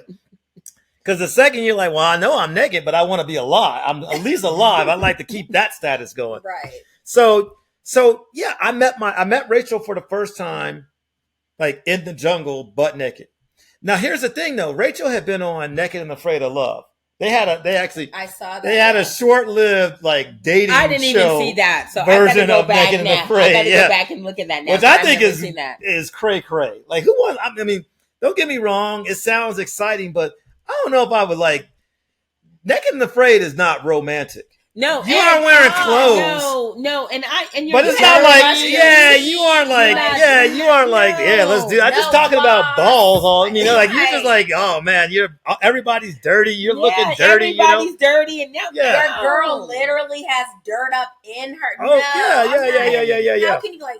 Ooh, I gotta go back though and check that out. Yeah. So I recognized her from that show because she was super nice on the show. Mm-hmm. So I recognized her, and I was like, because I was like, you look familiar, and I was like, oh, I know you, you know. So like, it was like, all of a sudden, it was like I think that's a good thing because you at least I did watch the show. I had some perspective of her personality and who she was. I knew she was genuine. I knew she was very kind. She got a bad rap on that show. The way that they kind of did it, there was a dude out there that she was like, I think his name is Michael. If I see you, I'm gonna whoop your ass. Just so you know, like straight up, I'm whooping you for that shit. Real quick. We don't want you doing 25 to whooping your ass. I'm naked and afraid. I'm coming back for you. Real quick. I'm just throwing it out there. Naughty and Reckless does not condone violence unless Reckless is whooping somebody's ass. I'm just saying. Okay. If I see you, you're getting it. You mess with my girl. I saw you mess with her. Like what, an internet troll? No, it was like, they were on the show. And so she met this dude. They got close and they were like, she was like showing him how she died. You know, it's like a dating show, right? Mm-hmm. And then another girl came up, strolling up on the beach. Of course. And he was like, oh, I just thought we were friends. You know, like, I'm like, some dirty shit. Well, please, you know. Mm-hmm. And so then, so then he went out like that and he just broke her heart. You know, so it's like, you got to see it on TV and I felt you couldn't watch it and not feel bad for her. Right. So I saw that and I was just like, you know what? She actually came out of that. She came off extremely kind-hearted. And the cool thing though was like when I met her in person, that's exactly who she was. Like she was like that. Now here's some tea though. What you don't know about Rachel. Okay, hold on. Let's get the wine. So I was like, I met Rachel she was so dainty and she's like, you know, they had to like, biscuits and gravy and all that because she doesn't curse, you know. So she was, you know. Now when Rachel let her guard down, Rachel went from like 0 to thuggish in like 2 seconds. Okay. Like to the point where I was like as soon as we got the shelter up and she started talking, I was just like, who is this? And so I was like, you dated brothers before? And she was like, that's all I've ever dated. Oh. And I was like, there's the tea. There it is. Got you, right? We got kings. I understand. So we talked a lot and she talked about her relationship. So I think Rachel went through some stuff with her men. And she was with dudes. She had long-term relationships with black males. And so I think Rachel, of all the people that I've seen do the show, right, and that have been in a situation where they had a partner of color, I think Rachel really understood where I was coming from emotionally. She understood that black men don't let their guard down very often. Right. She understood sort of what that ego thing looks like. Right. And she kind of gave me permission to be sort of uncomfortable and open. That was super. And that's something that like we became like almost instantaneously friends. If there's one thing that I regret is that I made a promise to her not to leave and I broke that promise. We were going to get to that. Yeah, you know. But before we get to that, I think that is interesting because I know, you know, this show is taped before it airs and those things. Mm-hmm. And then so coming home, you know, back to your situation, whatever it may have been at the time. Yeah. And, you know, you had these candid conversations with Rachel. Mm-hmm. And then, you know, you're not supposed to say anything because, you know, the episode hasn't aired yet. Do you think, and this is just me asking, just, you know, because I'm nosy like that because I am a black woman. But do you think, I cannot. Do you think, though, like She's when black. your wife watched that, she's like, what the fuck is going on? Like, how is he telling all that damn business? So you weren't separated at the point when you went on the show? No, they weren't. Okay. No. So that's what I'm saying. So do you think she felt some type of way? Maybe. I mean, we had already filed for divorce when the show aired. Right. So maybe, but I actually felt like what comes across there was a really legitimate friendship. Right. Rachel's like a That's sister the to me. vibe. But women see Legitimate. things differently than She might. I mean, I just think I mean, to be perfectly honest, I don't really care what she thinks. Like, okay. I mean, who cares? I mean, here's the thing, right? Like, I mean, it's an opinion that like I wouldn't have done anything. I was very like respectful on the show that I was not going to do anything. But and here's the thing with Rachel. But why would you want to again? Like you guys you're are stripped dirty. To You're not like. But even it's beyond not that, romantic. yeah. But I think, and look, I'm going to tell you right now. If somebody dropped me off in the jungle naked or whatever we may be, the last thing that's on my mind is going to be fucking. Yeah. I got 100. What did Jay-Z say? I got 99 problems, but a bitch ain't one. That's like exactly I got 99 problems, and doing that is not serious one. Case of bacterial vaginality. So let me say. So the way I thought about this, I actually think for women that go on Naked and Afraid, you're talking about an extreme leap of faith. That is because you're in a situation where you're completely compromised, right? Like you are in the middle. Like people that don't think this is real. Like seriously, we can hit the streets anytime you want. We can go right up to the mountains, and I can show you very quickly what it's like to survive. Right? I live this lifestyle. This is what I do. I backpack still. I just did a 19-mile hike, and slept in the mountains. No, it was they have one. I was on the Colorado Trail, near Fairplay. Oh, yeah. So up in the mountains. Shit. In fact, there's still snow. I was about to say you're up there, and it is still snowing up there. Like literally, you're up there in the damn snow. This was in June. You think Maroon Bells? Maroon Bells is that hike. It's that hike through Aspen. And it's where you get come to a hot it's beautiful. So it's very real. And when you're a woman, you're in a shelter with some guy that you just met. They've got a knife, right? There's nobody around, right? You're in a very compromised position. So for me, it was more about, I talked to her very often. Anytime we even made physical contact with each other, I asked her if she was comfortable. Okay. When I was making a fire, and we might have to get too close, I would ask her if she's comfortable. Right? Like it was so respectful of her boundaries. Like I never looked at her like she's not there to be objectified. Right. And I had so many body issues, like my body image issues weren't that great that I could only imagine. Like she's not like I wanted her to be as comfortable, and we talked about that quite a bit, and we also talked a lot about communication, and it doesn't mean that we didn't argue. Oh, I'm sure. We argue. Of course. It's but you're in a stressful situation. You're in uncommon grounds. But yeah, of course. But I would say there isn't a thing that we argued about, like a true man, like that 360. I'm like, she was right. So it's like, so there was a few. We had our moments, but I felt like the one thing that she understood about me coming into it was that like I was trying to be the best person I could be to her on that show. Like I was trying to be the best person I could be for her, and so one thing that they didn't show that I think is that's critical, right? To understanding what happened. So it might've been the 5th or the 6th night. Okay. The temperature dropped. So you gotta understand. And when you go south of to South America, the seasons reverse. Right. So it's spring going to summer here, but it was fall going into winter in Argentina. Mm-hmm. And winter came early this year. And so, I mean, you don't think, when you think of Argentina, you think, it's got to be hot. Like that's the winter is probably 60 degrees? Yeah, look, I'm ready. No.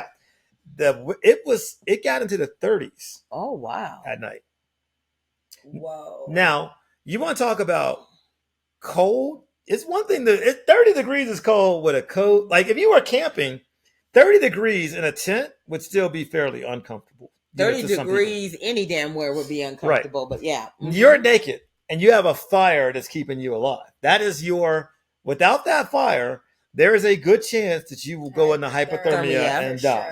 For sure. And being from Colorado, you understand people get hypothermia when it's 59 degrees. You just get wet. What's and you the don't even hours notice it. on how long you can live with hypothermia? It's just like, is it like 2 hours? It's an hour or 2 hours. No. No, it's like It's it's really up to short. 4. Mhm. It's up to 4 hours you can live with them. It's not that Yeah. long. It's not that long. But Mhm. so put yourself in this situation. So we built a fire. So we're in this shelter, and constantly, if you notice, constantly that shelter got bigger and bigger and bigger, Right. and got Mhm. more stable and more. I was kept trying to figure out this puzzle of like, how do I keep the wind out, right?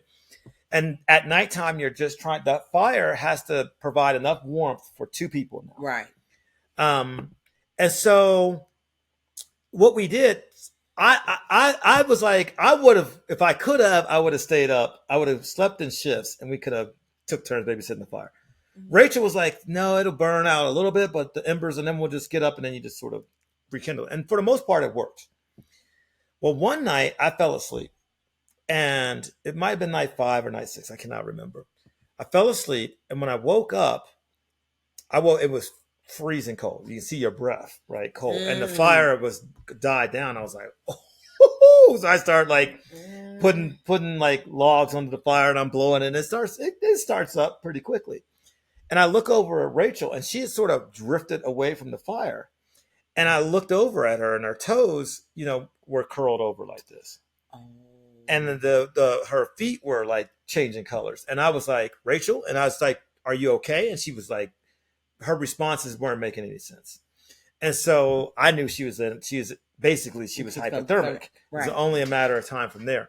And so you had to get the fire going, you had to get her back, you have to call medical response team. They have to come running down there. So they're not even like policing y'all to. No. I had to call. Wow. You had to call them to come there, and it takes maybe 15 minutes for them to walk. And in that time, you're trying to get her back, right. for the most part. And so what happened after that mentally for me, I never wrapped my head around, and doing the show, I can accept my own mortality. I never thought about what it could be like to have someone that you care for, to sort of like you feel like you're taken care of, die literally right next to you. Right. Like imagine waking up 2 hours later and this person's dead. Right. Right. And so after that, I couldn't sleep at night anymore.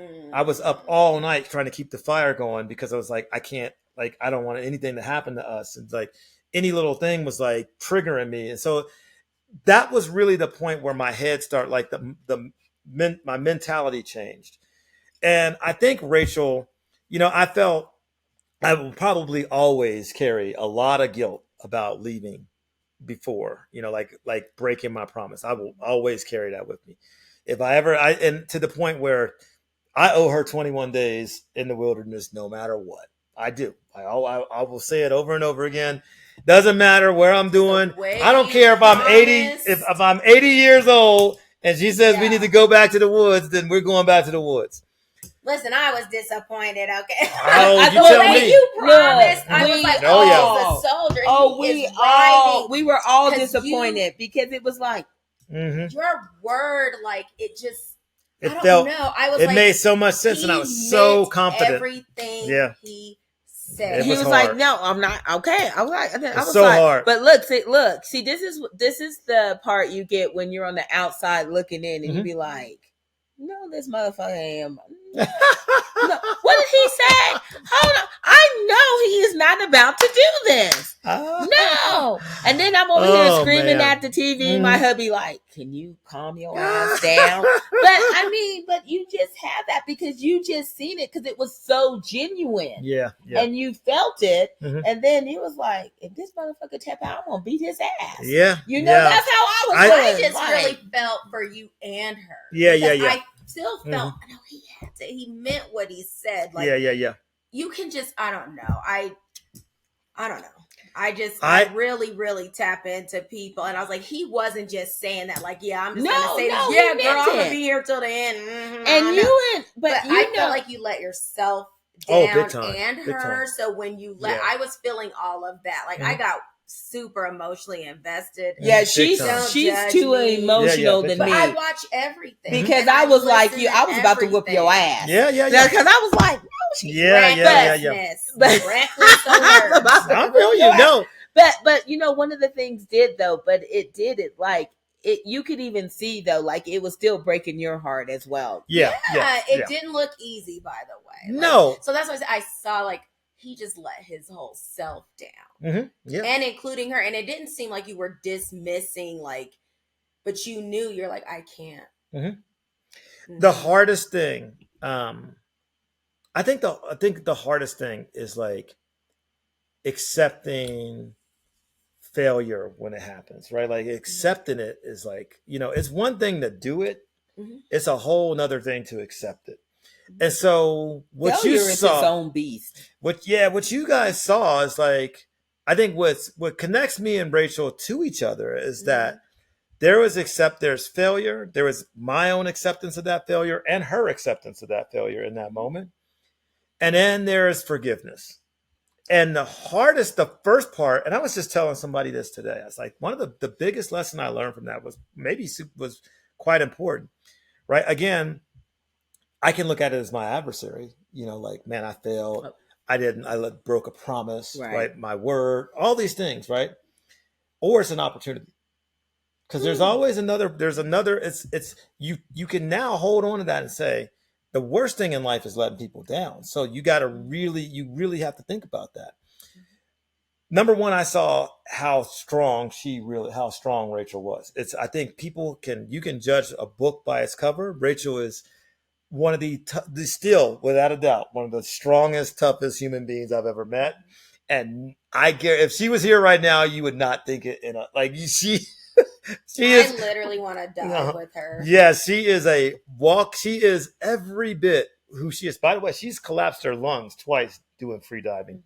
Oh wow! Yeah. Rachel is tough as she is. But that's what I say. But she just be like, "Boosh." She jumps. Like, oh, there's zero fear, zero fear, no quit. But I want her to be the no teacher. Quit. That woman will not. She will not quit anything. So for me, it was I have something to look up. I have somebody to look up to coming out of this situation. The big thing that I learned, though, the biggest takeaway is that if you don't forgive, the first thing, right, like the first person you got to forgive after a mistake is yourself. Right. Amen. If you don't forgive yourself, you ain't gonna be able to forgive anybody else. You're just gonna be a mean, nasty person. There's freedom and forgiveness. Right. Like I can hear it. Like people tell me all the time, you quit. And believe me, my relatives are like, "Oh, you just gonna quit like that?" Blah blah. Yeah, they don't. They black. They don't. It's not like my white friends are way more empathetic. They're like, you're black. Oh, buddy, so good, so inspiring. No, my sister was like, "For real? No, you can't. You just gonna leave her in the jungle like that?" But it started with. Yes, all that happened, but I'm gonna forgive myself. And you know what? I had been so terrified of failure up to that point. My whole life had been this fear of failure. Everything. That's why, I got 2 master's degrees, not because I wanted it, because I just I don't want to be like, I'm gonna be beyond everything. I don't want to feel any fear that when I go into a job, I'll be inadequate or insecure. But you feel all those things anyway. So that fear of failure loomed large.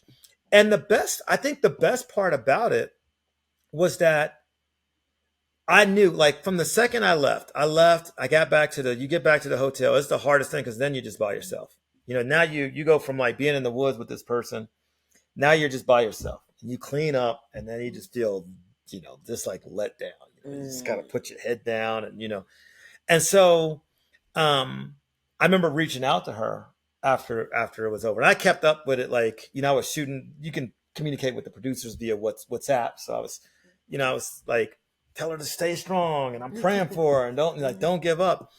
And I think what worried me the most was what would happen after this is all over. Right. Would she ever forgive me? Would she talk to me again? Because and she showed so much grace. She showed so much grace that it was like, I told her that I really want to do it again, but that it could only happen if she gave me permission to do it. I think one of the things is that, and Nae says it a lot, is that she is very good with extending grace, because she does extend grace to people. Mhm. So by you saying that, that makes total sense to me. Yeah. That, I'm going to, can she extend the grace? If I do choose to do this again, it's only because of the grace of her saying, I'm okay with you doing it again. And like when you're watching this show and you see people on there and they be like, okay, whatever, we're doing this show. And when we leave, I don't ever want to see your ass again. You don't have to see me. Yep. But you really seen a connection with you and Rachel. Yeah. And you've seen it from the very beginning. Yes. Like it was right there. And it was like, okay. So, even with you having at that point saying, I can't, I got to go, I got to tap out, whatever. And then she could extend grace and say, it's okay. Mm-hmm. But the whole point of that is that connection was genuine, and that it wasn't forced, and nor was it fake. And that's one of the things that gravitated me to you two. And there's a few others that's been on the show that have it, but there be some like they be like, look here, it's cringe. It makes me feel uncomfortable. There's been some I won't watch the whole thing because their dynamic and their energy is so off, and it's not like there was nothing I felt any creepy vibes or like. It was almost like if you guys had on clothes. That part I actually forgot. Yeah. Because I really fell into you and her working so well together to survive and coming up with these ideas and like, oh, if we do this, tomorrow's gonna be better. Oh, this is what we need to do to our shelter. Then when you got the fish to eat, I was like, how good is that fish? Look, we're gonna get into this food. Like, hold on. But your dynamic, and shout out to Naked and Afraid, because I do think I've seen episodes where people have had to put their bodies together because it's so cold. And I never looked at like that, like they're trying to edit it, sexualizing that. You don't feel any. I felt like, no, these two people are like, our skins come together. We're gonna try to keep this body heat. So I love that they do that. Yeah. But I just love the energy you and her had. I didn't once think like they're gonna hook up after that. My mind just didn't go there. It really seemed like you guys were best friends. Yeah, best friends, brother, sister. And I'm glad you clarified that. No, you don't get to meet the person prior to being dropped in the jungle, because I thought, oh, do they get like a briefing and you get to meet each other, have some coffee before we go in these wood or the jungle. I would have thought, that you guys had some type of rapport. Oh yeah, but you guys fit naturally. And it's amazing. Really, I felt like I was watching two people trying to survive in these harsh elements, doing the best that they can. And even you could tell, like, you could feel they're getting overwhelmed. They're tired. Yeah. You see the depletion just from what our bodies are doing, right?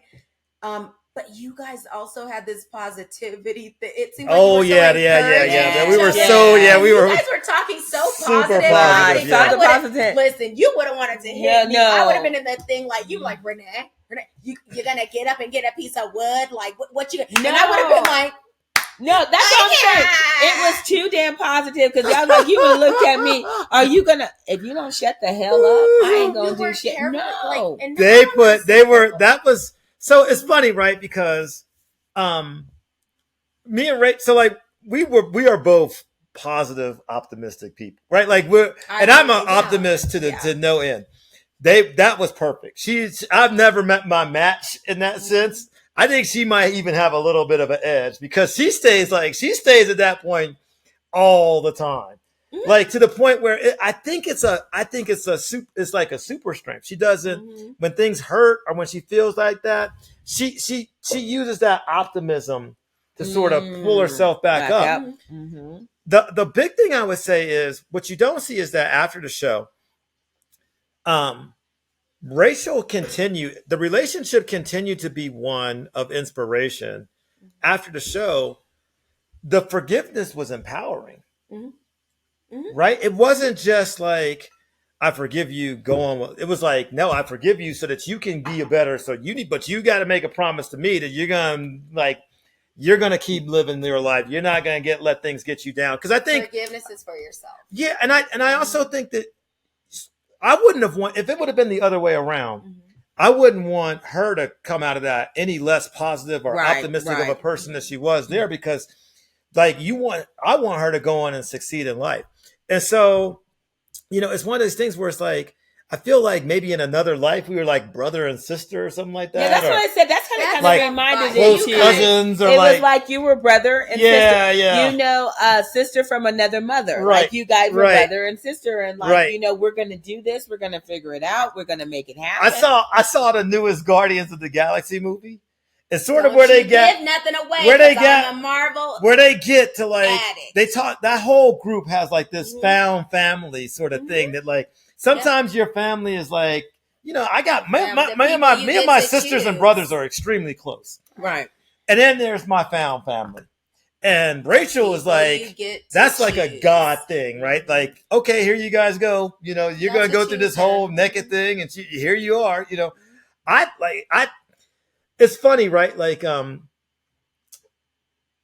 I close my eyes and think back to Naked and Afraid, I don't think I see her naked. Like, I don't think it didn't make an imprint. I can see her face, right? And I can see her smile and her eye. I can see all that. Everything else is like a blur. I can't remember Right. it. Like, it's because I think we were just, it really wasn't, there was really nothing there. It was like, I was trying my best to give us the best chance to survive, But it was what you see, like if you want to know if it's real, what you see there, our relationship with each other, like that positivity, the communication, the ups and downs of all that, like it's extremely real. That is our dynamic.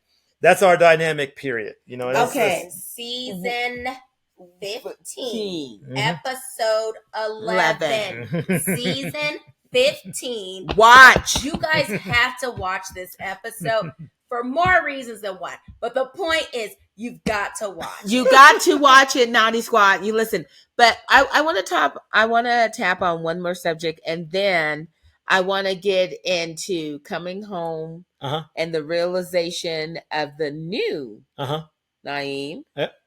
Thank you. And moving forward from there. Moving forward, gotcha. But so before we tap on that, let's talk on this food issue. Yeah.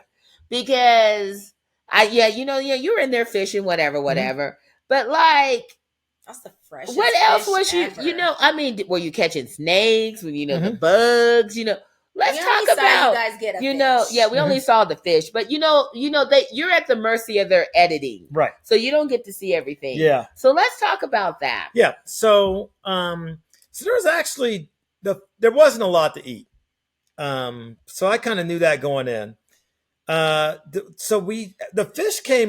fish actually came fairly early, but what did we have to eat? Well, there was the little berries and there was the nuts inside of those. So you could find there was plenty of those, but they were so hard to get to, like crawfish. That they be pissing me off. You have to do all that shit. Crack them, you got really just to crack this thing. It's like, bite you got to pinch the tail, and then you got to suck it. It's too much work to get one little nut. I can eat crawfish, but so you have to crush the nut. Yep, and then you got a little. It was like this little piece of nut in there, But so what we figured out was if you just sort of roast them a little bit in the fire, then they were easier to crack open. They taste a little bit better. So we were eating that, and then there was these plants. They kind of look like aloe vera. Think of it like a leafy sort of, these sort of leafy plants that like grow out like that, and underneath the surface, where they were thorned above the surface, underneath the surface, they had like what you call tubers. And you can take those tubers and you can pull, it looks kind of like a leek almost, like the layers. So you pull off these things that were like really tough, and then there'd be this tuber underneath it, and you could cut it and boil it, and you could eat that. And so we would do that. We would eat tubers. So at nighttime, that was really all we would have. Now, after it rained, There's these little grubs, like little bugs, like grubs. Oh God, the Oh, infamous grubs. they are Don't so you good. dare. They are delicious, man. They That taste was like always on Do they Fear taste? Fa- Wait, no. do they taste like chicken? they taste like peanut butter. I swear Mm-mm. they taste nutty and delicious, man. I killed those grubs. I was like, but the problem was the fish. I couldn't even look. Oh my The God. fish like them. They're these big white things, and they got like a little They look like brown big head. maggots. Yeah, like big maggots. Yeah, they are. Yeah. But if you fry them up, man, they put them on put them in the Where fire. do they even come from?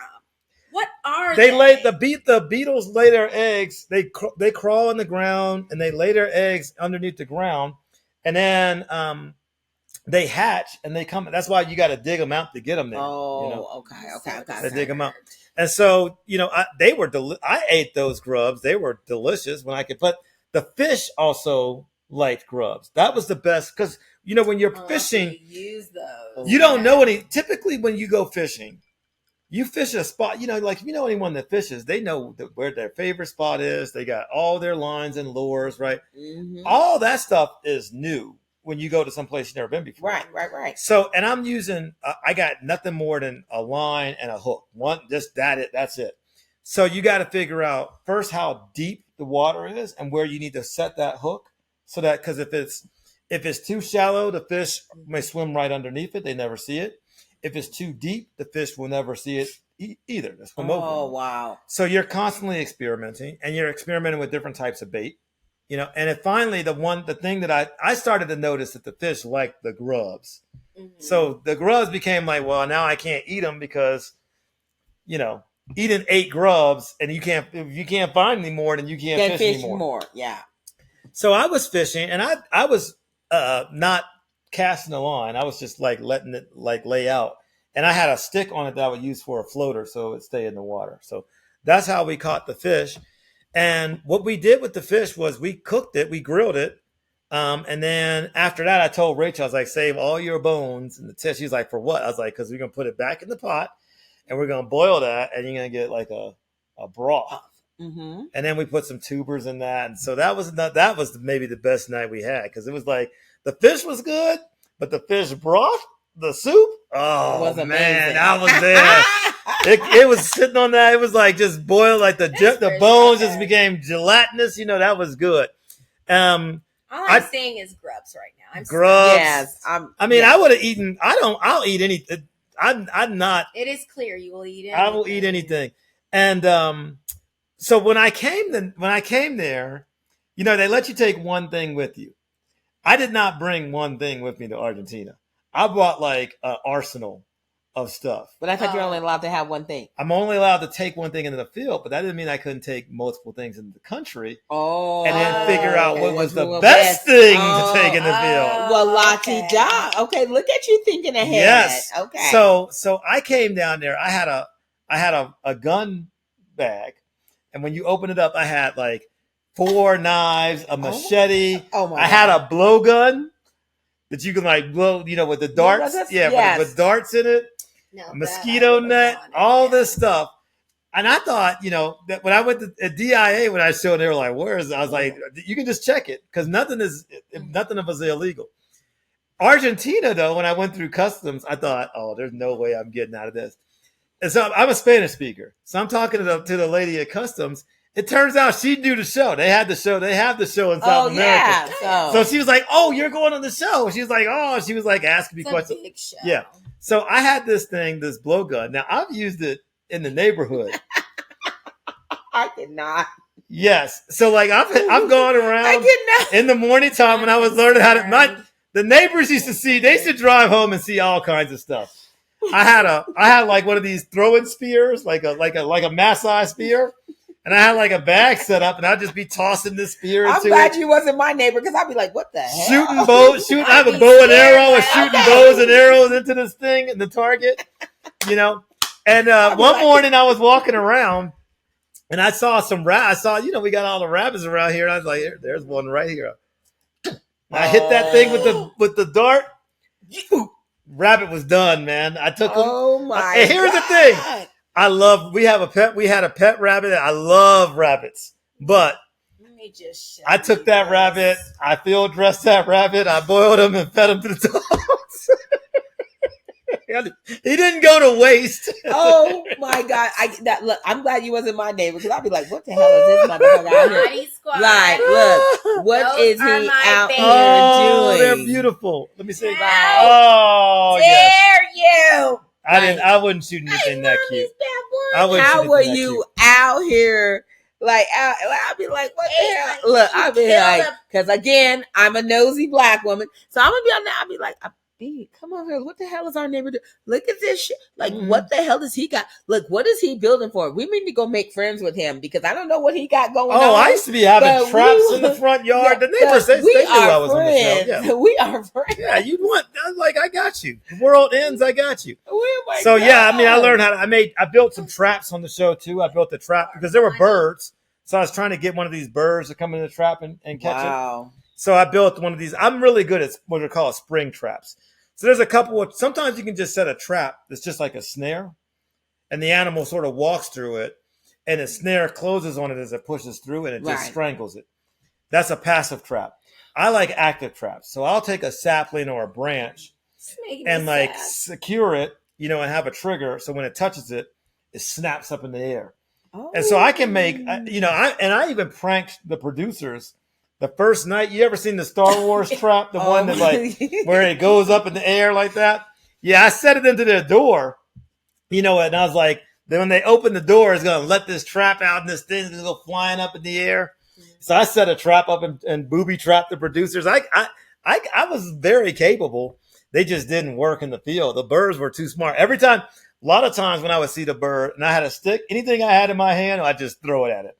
Rachel used to crack up. We'd be walking and I'd have a stick. Listen. And we'd be talking and all of a sudden, I just throw the stick. This would be me as his neighbor every night. I'd be like, what are we doing? Like, look what he's doing now. Ring cameras would be pointing to your house. I'm all nosy. I'll be like all outside. I'll be like, oh my God. It would be me and my Naughty Squad. I cannot. I thinned out the population of rabbits pretty significantly. Excuse okay. me. Yeah, We're just gonna keep talking about her.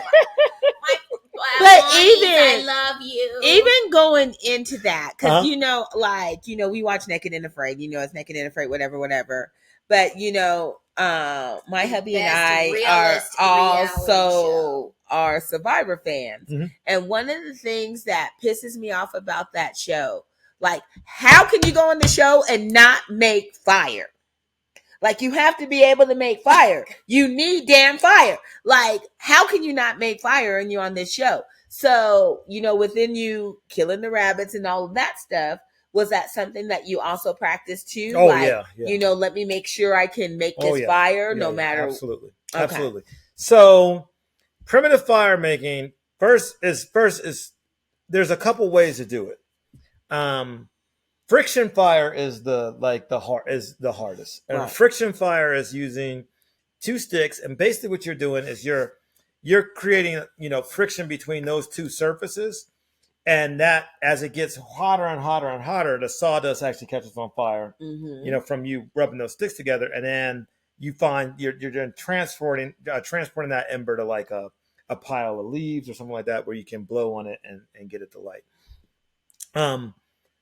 You know, it's just and most people that are survivalists, they can figure out how to make primitive fire in their garage or in their comforts of their, like, or even in the field. Like, if they can figure out the right sticks, they know. Going to a place you don't know and making a friction fire is almost an exercise in misery. Very, very few people can do it. Wow. So it's a very tough thing to do. Now, if you got a fire starter, that's a lot of times now they're like, you can use a fire starter because it's still making a spark. Right. You know, and you still got to get that spark to catch. And you have to blow it and you have to get the fire to start.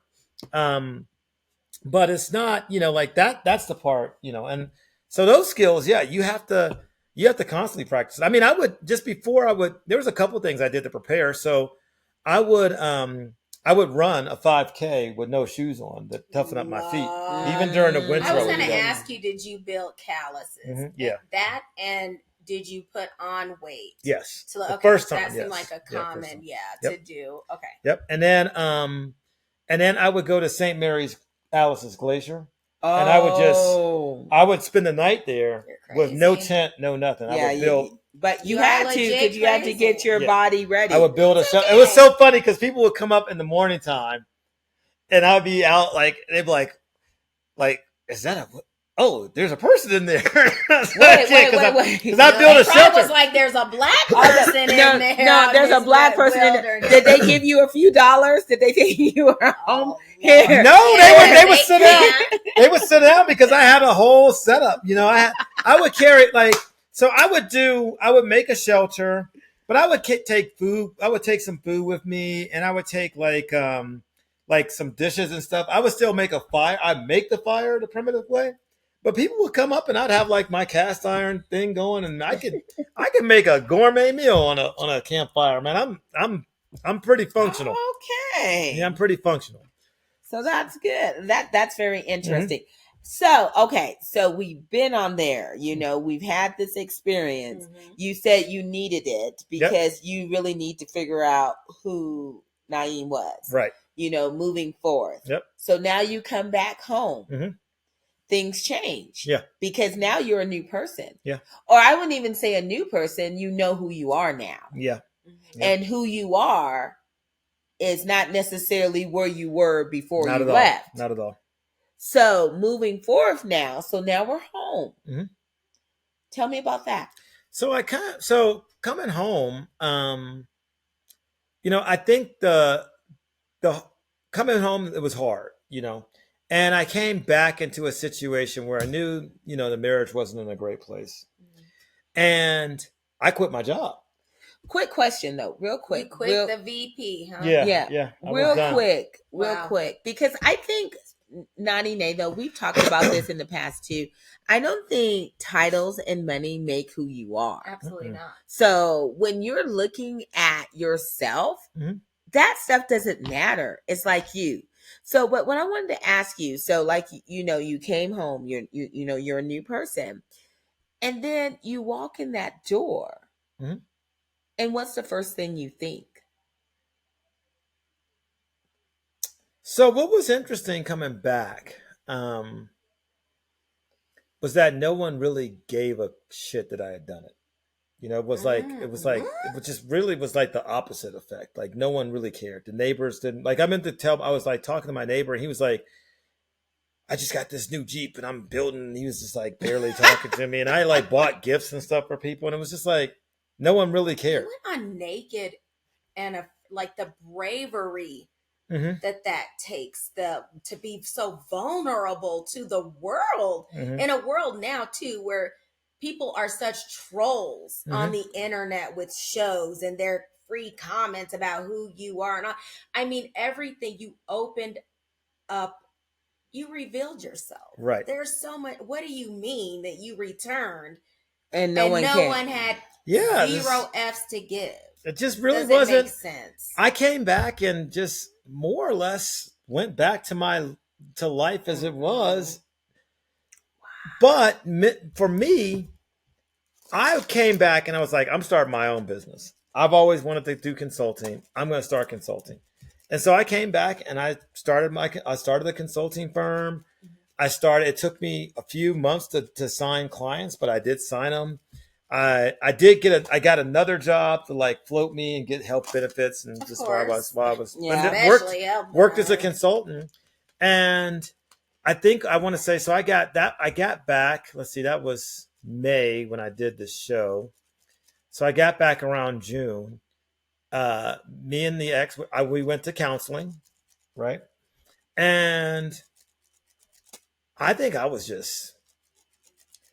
just wasn't, for me, I was like, I was trying to work things out and I was hopeful, but I also had sort of in my head, I had sort of if it doesn't work, it doesn't freaking work. Like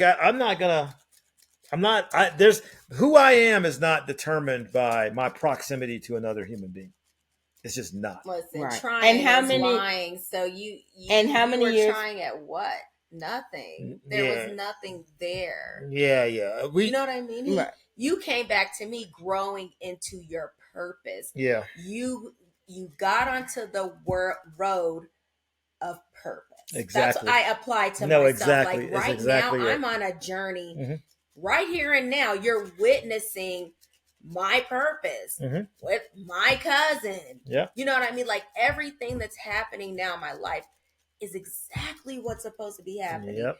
And even I have some stuff going on, but at the end of the day, my core is filled with still so much joy because I'm doing what I'm supposed to do and I am being myself. So Yep. you coming back and being changed from that, to me, I look at it like you came to that door with a whole new purpose, with you're stepping into your purpose and learning. And Right. it's still developing and opening up. Because right now, I feel like the opportunity for you is even beyond what you probably see right now in this moment for yourself. I think you have no idea. Yeah. I feel like, and this is just an energy thing, like you have no idea what's coming for you. But you have to stay this course. And that's why I said, and not to say, I'm not saying, you're being a liar. Like I tried. To me, and I always say this, even to my nieces and nephews, shout out to, again, my friend Deidre, who used to say this, trying is lying. Yeah, that's true. You either do something or you don't. It's either possible or it's just not, because it's not for you. That was not for you anymore. You went and stripped yourself. You showed up to that door bare and open to what Na'im is supposed to be doing. And how many years were you married? 20. I made it to 15. 20. 15. 20. So it was, it's a complete rethinking of who you are, right? Like you're talking, I was 22, when we met. So, it was coming back, for me, it was, I think at that point, it was like I was grieving. It was like the relationship was terminally ill and just hadn't quite accepted that like the treatments weren't going to take. Exactly. Like I tried my last round. Like, there's a miracle drug out here somewhere. Give me a chance. But that's sort of what it felt like. It was like, the patient. You should have got the Peter Popoff miracle spring water. Yeah, it's like the oil or the the miracle spring water. You should. I thought it was like that. It was like I thought it was maybe like the doctor is trying to pump life, but I mean, I think it was, what was interesting was, you're right. It was that sense that like there is an opportunity here, and it's not really about. The hardest thing was trying to explain that it's like this isn't about you. Like I'm not saying that there's anything wrong with you. Right. What I'm saying though was that to me, I knew that I wasn't enjoying the person that I was. And I came back and it was like, now it was like, whereas before, maybe I had that sense that like, if you just, this is the person you got to twist yourself into to be. Now it felt like I can't even do it anymore. It felt like now I know it's fake. Now I'm like, I'm just fooling I know this isn't right. And so then it was like, I and it's not to say that there wasn't like my own mistakes or any of that, like plenty of them, believe me. But I knew that fundamentally I just didn't want to be that person. And the hardest thing was that like the solution to that, right? If I'm the solution, it's a hard decision, but the solution still is what it is. Like I've got to be comfortable walking away from this. And I've got to be comfortable with failing at yet another. To me, the hardest thing was it was yet another failure, right? Like I looked at mine as a failure, huge failure, but right? Guess Like what? I just had a life. I just failed on national TV, right? Like, but you didn't. That's the thing. The fact that you stepped into that, you did something that 98.9% of people, they're just not doing. But I still failed at it. I still failed at it. It's okay. I like it. I accept that. But you can fail. I just don't look at what you did as failure. I get it, but I feel like that failure was so instructional. Like I love owning it, because if it wasn't for that, if it wasn't for that moment, if it wasn't for feeling the regret, if it wasn't for finding the forgiveness, if it wasn't for that I call it the I was telling someone the other day, you got 99, you got 100 minutes of pain, right? Like before you find something else. The 99th minute is the most important, because at that point you're accepting that this is about to end, and things start to feel a little bit better. And if you don't want another 100 minutes of pain, it all comes down to what you do in that 99th minute. And for me, it's like that failure and everything was, all this pain is kind of was there, and I had that 99th minute moment, and I just couldn't go back to doing. I was, the pain was going to come. I was going to end up in pain one way or the other, but I wasn't going to go back to that. You're again. not going backwards. And so that failure was, it to me, in every way it felt that way, but and you can't help but internalize it. But the journey to come through that and find something on the other side of it, right? Would have none of it was possible without you that were happening. successful when you got off that truck. I think you had already won. I think sometimes, like I look at it, I think sometimes and understand that you learn more from failure than you do than succeeding. Because there's no success without failure. And you learn so much, because when you're succeeding, that's what you're supposed to do. Right. So you don't think anything of it. But when you fail, you really sit down and dissect that. Yep. And say, why did this happen? What led me to this? Why didn't I catch it before? And I think, challenges you. One of the things, like when people, like, at the beginning of the year, people always talk about, and I got, my closest girls this year for their Christmas present, I got them vision boards. Oh, no. Or vision workbooks. So we can sit in there and, and really build it out. And, sometimes I'm talking to people and we're talking about visions, and everything is a positive and a positive. And it was like, no, before there's failure in there that led you to this point. You have to embrace everything, because our lives is not always positive. No. And there's failure that's going to be a part of that. And like I always tell my boys, you're going to have failure. Oh, yeah. But it's not, that doesn't define you. No. Now, if you stay in failure, that's where you choose to be. Right. But that doesn't define you.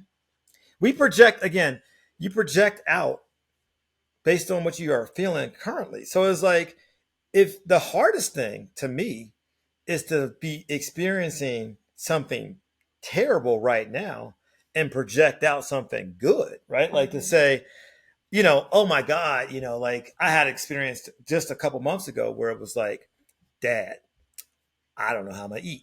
Like, Mom, I don't know how I'm gonna eat, right? Like, I'm going through it. And my mom was like, you need to close your eyes and tell yourself, every day in every way my life is getting better. Right. And it was like, oh, hell no. I'm not saying the new age stuff right now, Mom. You need to save it. But it made a difference, because all of a sudden in that moment of failure, you start projecting something out. You start to project that you're in the midst of that pain, but you're already thinking about the 99th minute. You start, all of a sudden, you don't see the world as adversarial anymore, right? The opportunity starts to be there. I was amazed, right? Before all of this happened, there were so many opportunities that I let go, not because I was like successful in kicking it.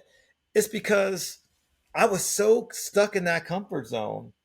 Exactly. That I didn't see it as an opportunity. People around me were starting businesses and doing things. It wasn't until I didn't have anything, I was so at the end of the rope that I just had to call anybody. And I was like, and then it turns out I was like, thank God you did that, right? Like, thank God you didn't judge me for letting you chill while you went through all the hard things.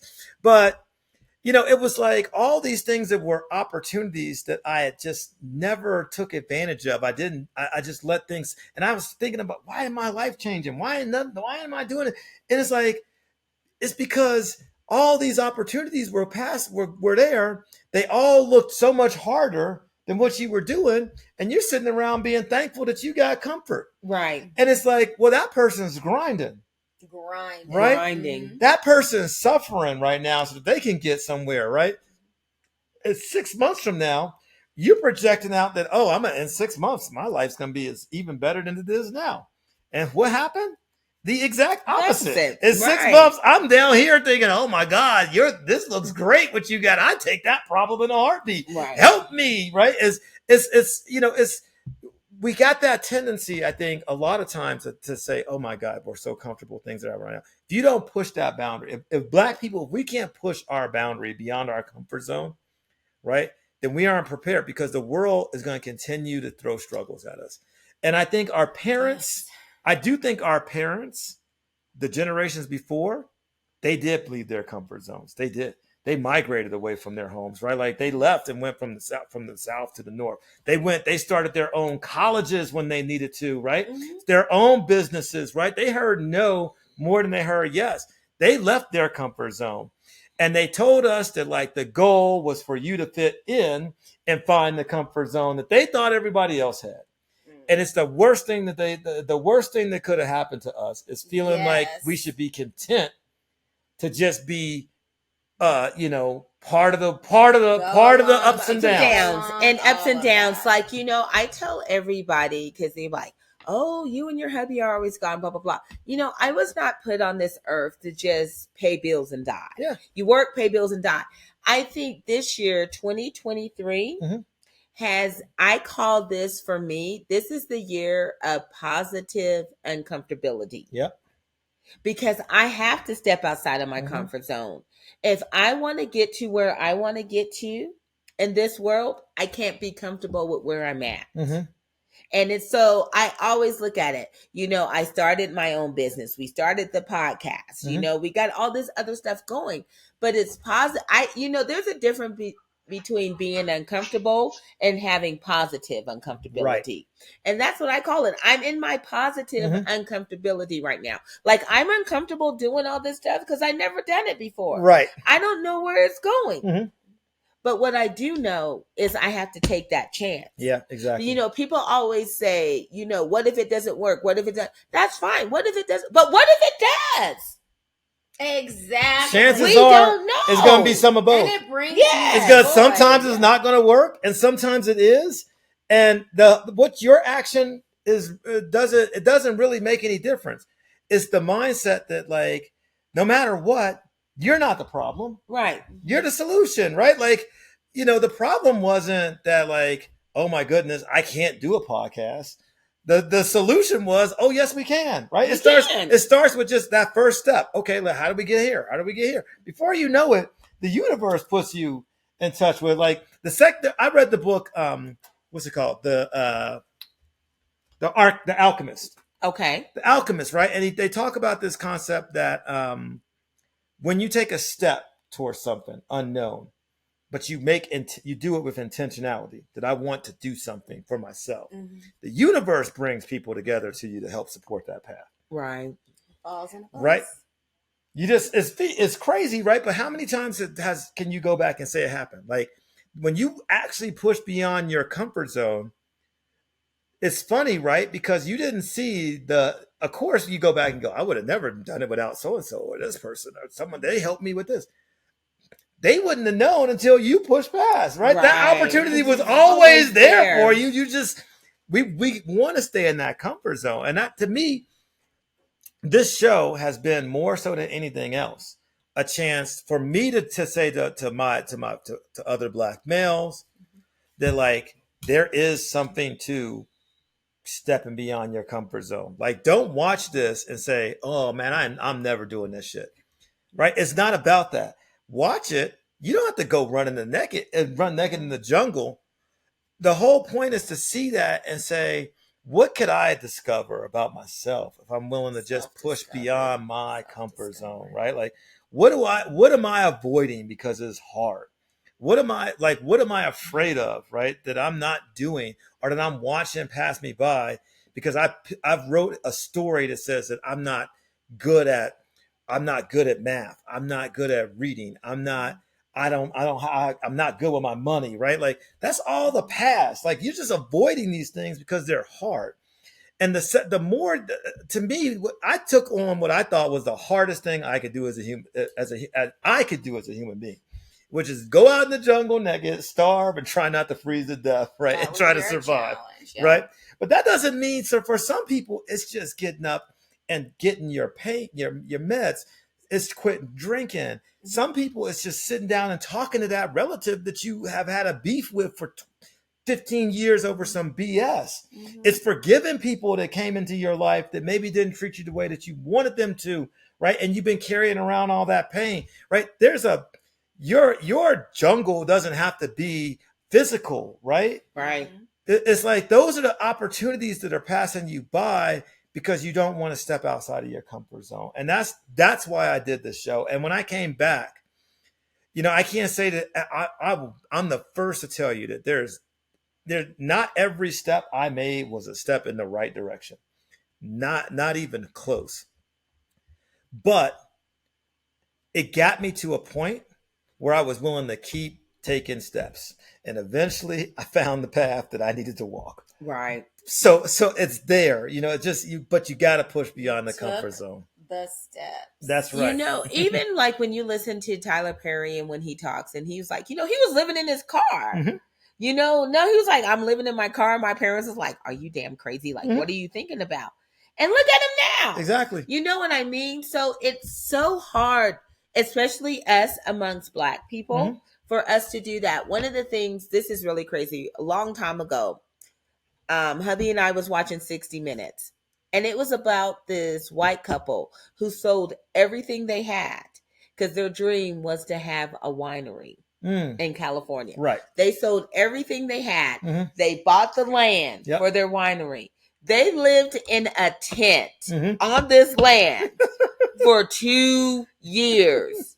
A tent on this land for 2 years to get their winery up and going. Now their winery is a multi-million-dollar business. But and the first thing I told him, I don't know one Black person who would live on land in a tent and not have the necessities they believe they need to make this dream happen. So for you to sit down there and say, when you wrote Naked and Afraid and you said, there's not a lot of Black men on there, there's not a lot of Black people on here. I'm bringing that representation.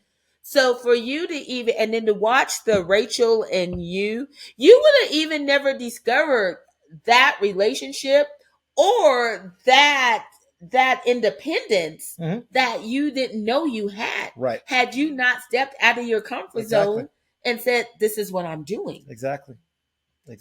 Yeah. And I see it. You say, you don't see me, but I see millions of Black people that would do it. The key point is that we look at it and we go, we take one part of that experience and we see it as adversarial, right? I couldn't live in no tent for 2 years. No. But here's the thing. Once you're living in a tent on your land, the only choice you got is to build a winery and make it work. Because you're in that damn tent. Exactly. That's all you got. You're going to the YMCA every morning to shower. Right. You know what I'm saying? If you want to be successful, take every other option away but being successful. That's all they got, right? It's actually, sometimes we see that as I'll tell you this. Naked and Afraid was far less difficult than sometimes just the number of choices you get in the day here. Right? I only had 2 things to worry about on Naked and Afraid, right?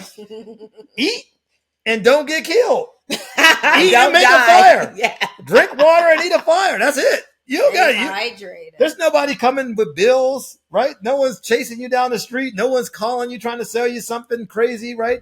There ain't someone on Facebook making you get all mad and not doing your work for 3 hours. None of that stuff's there, right? You can look at it like, man, that's hard, but actually you just took all those things away, right? And so it's to me, it's I think there's millions of Black people. We just got to be willing to put ourselves in a situation that says, all right, if I'm stuck in a tent, I'm going to make it. I mean, what if we could get into the NBA, if you can get into the NBA, you can build a winery, right? Right. If there's a Kobe Bryant, there's a lot of black people that can build successful businesses, right? I think a lot of it is that uncomfortableness and that idea. Like, it's so much easier to just stamp a check, right?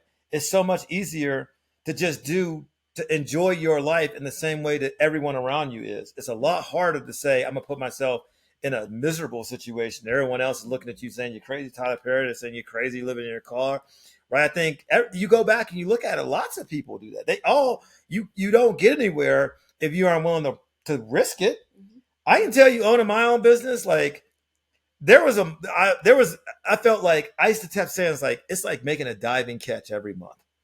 It's like all the signs point to failure, and somehow every month you do something that keeps it afloat, and it's like it's so stressful that eventually you just stop expecting it to be anything but that, and then you start being willing to talk. Now, when you talk to people about business, I used to be like, slow to close. I'm like, well, maybe you could pay me. Now I'm just like, no, if you want to pay, you're going to pay me right now. Like, if you want to do this, we're doing it right now, or we're not doing it, or I'll talk to you in 2 months. Right. And it's also opened me up to sometimes just being like, look, man, just pay me what you can. Right. I like you. I'm going to work with you. You just pay me what I can. Do me a favor, though. If you like what I do, pay me what you can, but promote me to other people. Right. A lot of times it comes down to that. And so, it's to me, it's all about to me, this whole experience has been step out and stay out. Don't run back into the comfort zone. Well, there's two things here. Cause like my two older sons, one's a tattoo artist, one is a caterer. Mm-hmm. And I was speaking to my mom one day and she's like, your boys and you're out here doing blah, blah, blah. They need to be getting jobs, blah, blah, blah, blah. And I was like, Mom, what you don't understand, number one, they're living their truth. But number two, they can work just as hard for themselves as they can for the man writing the check. Yeah. So why not do that just for yourself and let it be? Mm-hmm. Because at the end of the day, that man writing the check, he can write you a check today and get rid of you next week. Right. But at least when you're owning your own business. And they probably will. Exactly. You don't know. But at least when you're owning your own business, that's you. Right. I need to do X amount of tattoos a week because I have a family to take care of. I need to book this many catering jobs because I have bills to pay. Whatever it may be. But I think, to your point, us, especially as Black people, we just get comfortable with what we know. And then that makes us afraid to take that next step. If COVID didn't show us anything else, it showed us that we need to have side hustles. Yeah, big time. Because you don't know what this world has. Exactly.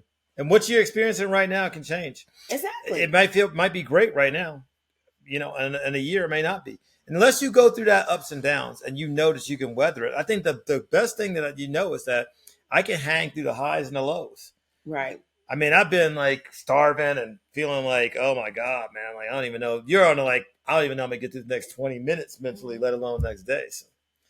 But yeah, I have a big announcement to make. All right, let's make it. I got a big announcement to make. What? I was gonna ask you, share your special surprise. Yeah, let's go. So, all this talk about pushing yourself past your comfort zone, I am pleased to announce that I will be on an upcoming season of Naked and Afraid. What? That's right. Yes. Listen, I'm fanning now.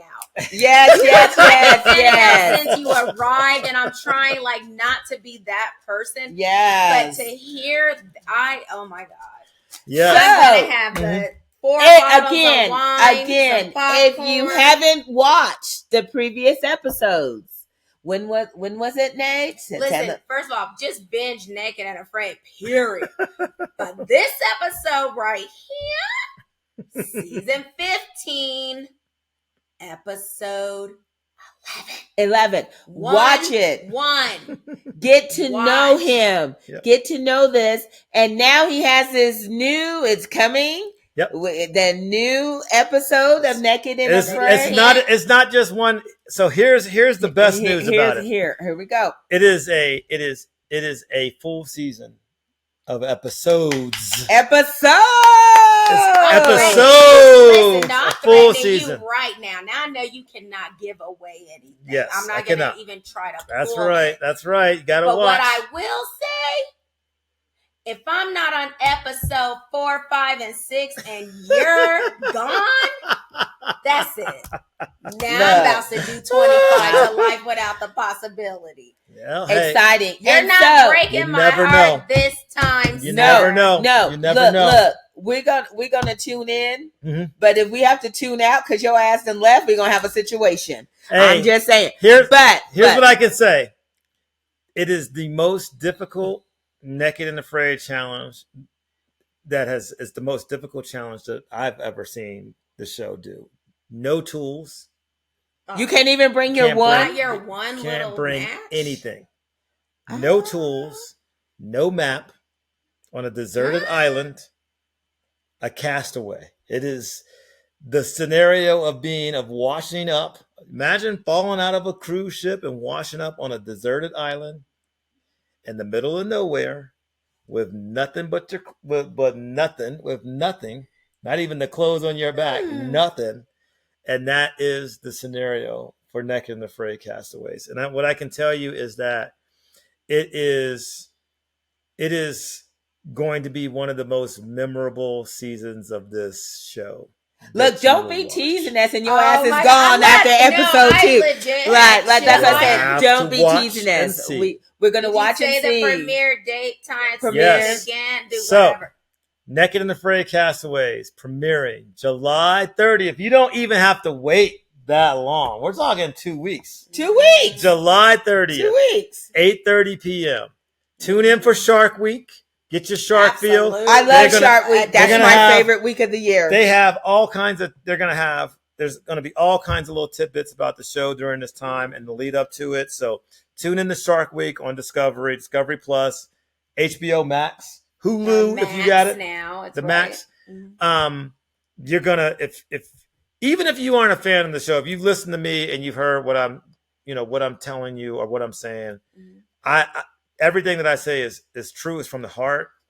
I am very much this person. Like there's nothing fake about me, and there's nothing fake about this show. The challenge of Naked and Afraid is significant. When I tell you that, like, it's something that you can lose your life doing, I'm not joking, right? It's real, people. I'm not joking, right? For those doubters. I'm not joking. It's I mean, real. I have scars to prove it. I got my scars to prove it. Don't show any gross These are not- scars. I'll get sick. Look, don't get naked up in here now. This Calm is- down. I've been bitten by hundreds of bugs. I have scars. I have gone through all kinds of things. This show is 100% real. What you see is not fake. What you see is true challenge. There is no one that saves you from the elements. Everything is real. Injuries are real. Illnesses are real. The environment is real. The animals are real. Everything you see on this show is real. And it's a unique experience to do it once. It's really a blessing to do it twice. But I had unfinished business after the first challenge, and so you'll get an opportunity to see That feels me like some and see if I will be there and see what happens through 8 episodes of Naked and Afraid Castaways. I'm excited. I'm Naughty Squad. excited. Naughty Squad. If you have not seen the episode he was in, please go back, binge watch it. Season 15, episode And 11. get ready. What did you say? July 30th? July 30th. At Discovery. Discovery Plus. Discovery Plus. Max and Hulu. And That's right. let's check this out and see what Na'im has in store for us. I'm excited. Yep. I'm truly excited. By the way, so we're going to journey and end this with the reckless. Why do I allow the nonsense? The reckless moment. But before we do that, ladies, remember he's single. Oh, yes. He's single. Single. And you can survive with him. Now we're like, we need a man. You got a This is a manly man. You So got a what? manly man here, Might have to eat a few grubs. Oh, Some ants. listen. Okay. Who knows? Okay. I don't know. An Australian cockroach. But you will survive. That's right. He got you. He got That's right. you. That's right.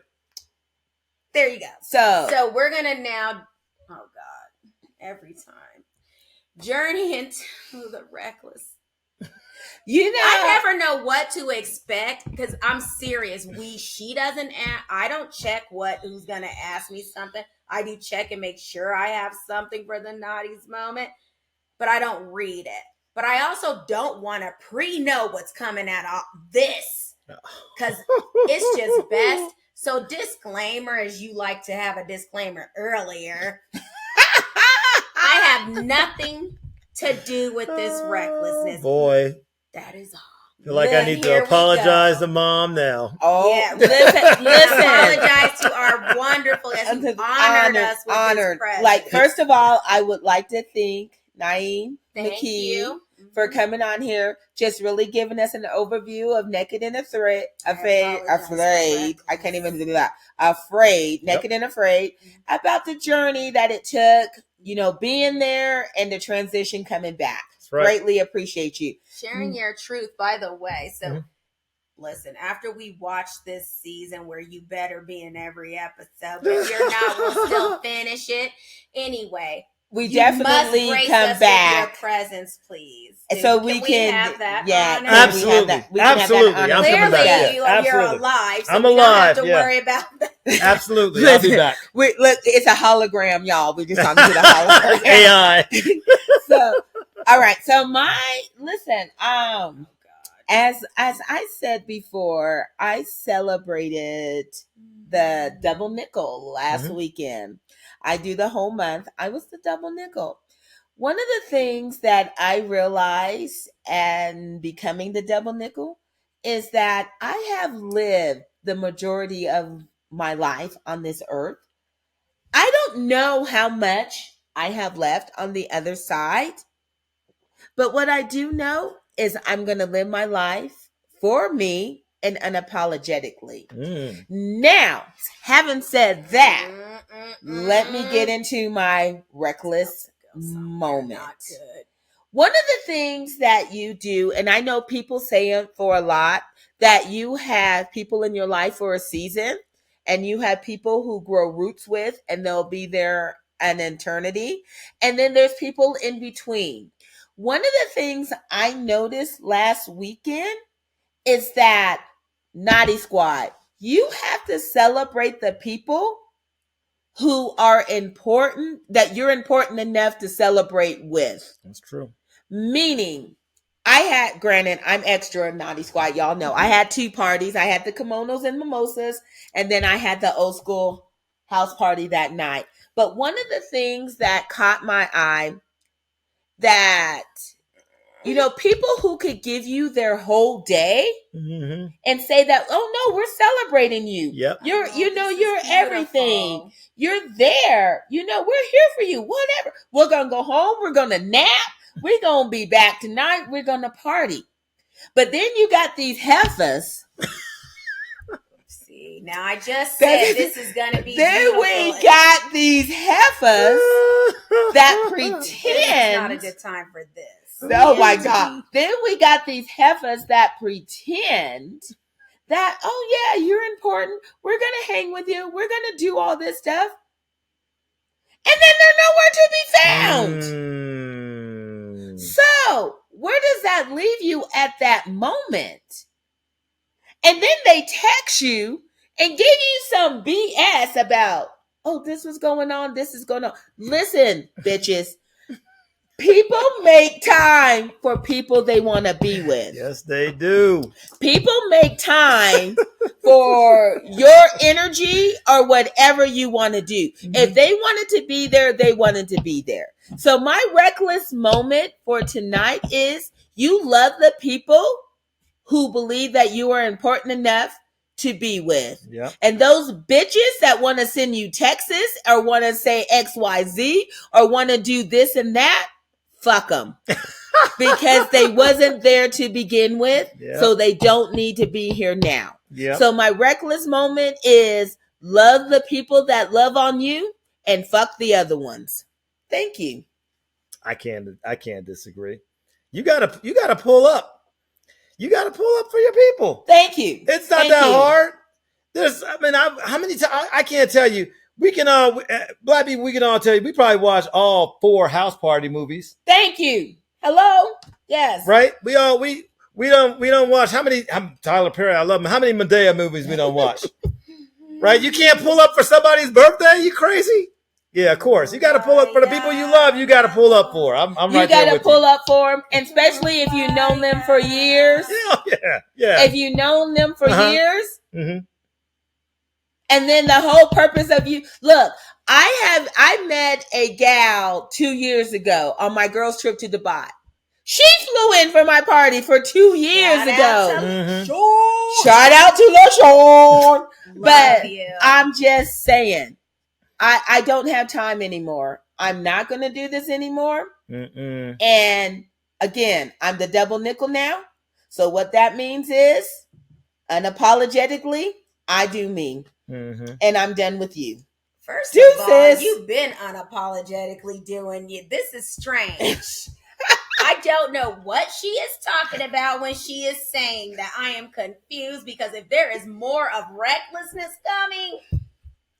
I tell you what it is. The people that don't even show up, they're the ones trying to invite you to their candles and jewelry party too. They're the first ones on Instagram. He said candles. They're the first ones on Instagram posting a little silly quote talking about how special is today, the blah blah blah. It is not that damn special if you can't show up to somebody's party. But no, they're the first ones too to be like, you guys did what? Where was my invitation? How many times are you not going to show up? And I'm supposed to keep inviting you. Nobody likes you no more. if I consider you, like, my circle is very small. Mm-hmm. So if I consider you riding with me, I always got you. Even if you don't live in this state, I mail your present to you on your birthday. Yes. Because I got you. Because you're my girl. And then you don't show up, bitch. Nope. Mm-mm. Nope. It's a wrap. So we love you, Naughty Squad. We love you, Naughty Squad. I would like to close with a special request after we thank our special guest tonight, Na'im McKee. He has been amazing. Naked and Afraid is real, y'all. It's real. Okay, quit playing. Watch the episodes. Go binge watch the old ones. Get ready for the new ones on July 30th. And then we're going to have him back after those episodes are over so we can chit chat. That's right. I'm so excited. For sharing chapters 1, 2, 3, and 4 of the new journey in your life. Thank you. Honoring us with your presence. This is truly an honor. And you gave me chills while you were then I was like, oh my God, I feel like that. Oh my God, I know you're talking about. So I hope how I was feeling that, you just never know the power in your words or sharing your truth and who you're going to impact. And you probably will never know that just through some of the things that you shared, you just changed a whole direction of someone's life. So I would like to end this with you reading what's on your wrist because I've been looking at it. Oh, which one? Just read both, sir. Oh, yes. So I want you to read. So this is Psyched is a friend of mine's organization. Mm-hmm. It's a mental health organization, and it's a suicide prevention organization. It says love is the answer, and it says stop suicide. So I lost Stop Suicide Now. It's Rick Perea, Dr. Rick Perea, and Sandy Clef. They're both personalities here in town. Oh, yeah. Both touched with suicide. And this is their organization. Psyched is a beautiful organization. I lost my best friend to suicide when I was younger, and I lost a couple other family members to suicide as later on. So I definitely wear that. And then this one, actually, this is very special to me because this is a new acquisition like this week. And someone literally took this off their arm and gave it to me. And it says, show them what you're made of. And, and I love it. And the guy that gave it to me was a super nice guy. And I was just sitting in the apartment and I was talking about it, life and some experiences. And he gave me this bracelet. So I'm very happy to wear it. So, yeah. See, I was so drawn to your wrist and not in the naughty day way. But I was just Oh like, my there I want him to close and read. I couldn't see everything that it was saying. But I don't know. I just really needed you to read that. And I thought it was important. And look, it is. It is. Yeah, they both definitely have a meaning. Yep. Well, thank you. Thank you. Yep, of thank course. you. This has been amazing. Naughty Squad, we love you. We do love you. Hey. Yes. Stay up. Moment. Stay up, and we will holler at you soon. Take care. I'm gonna edit me messing with this mouse. Whew. You need to. Oh wait, you know what? No. Oh Actually, I'll remove this. No.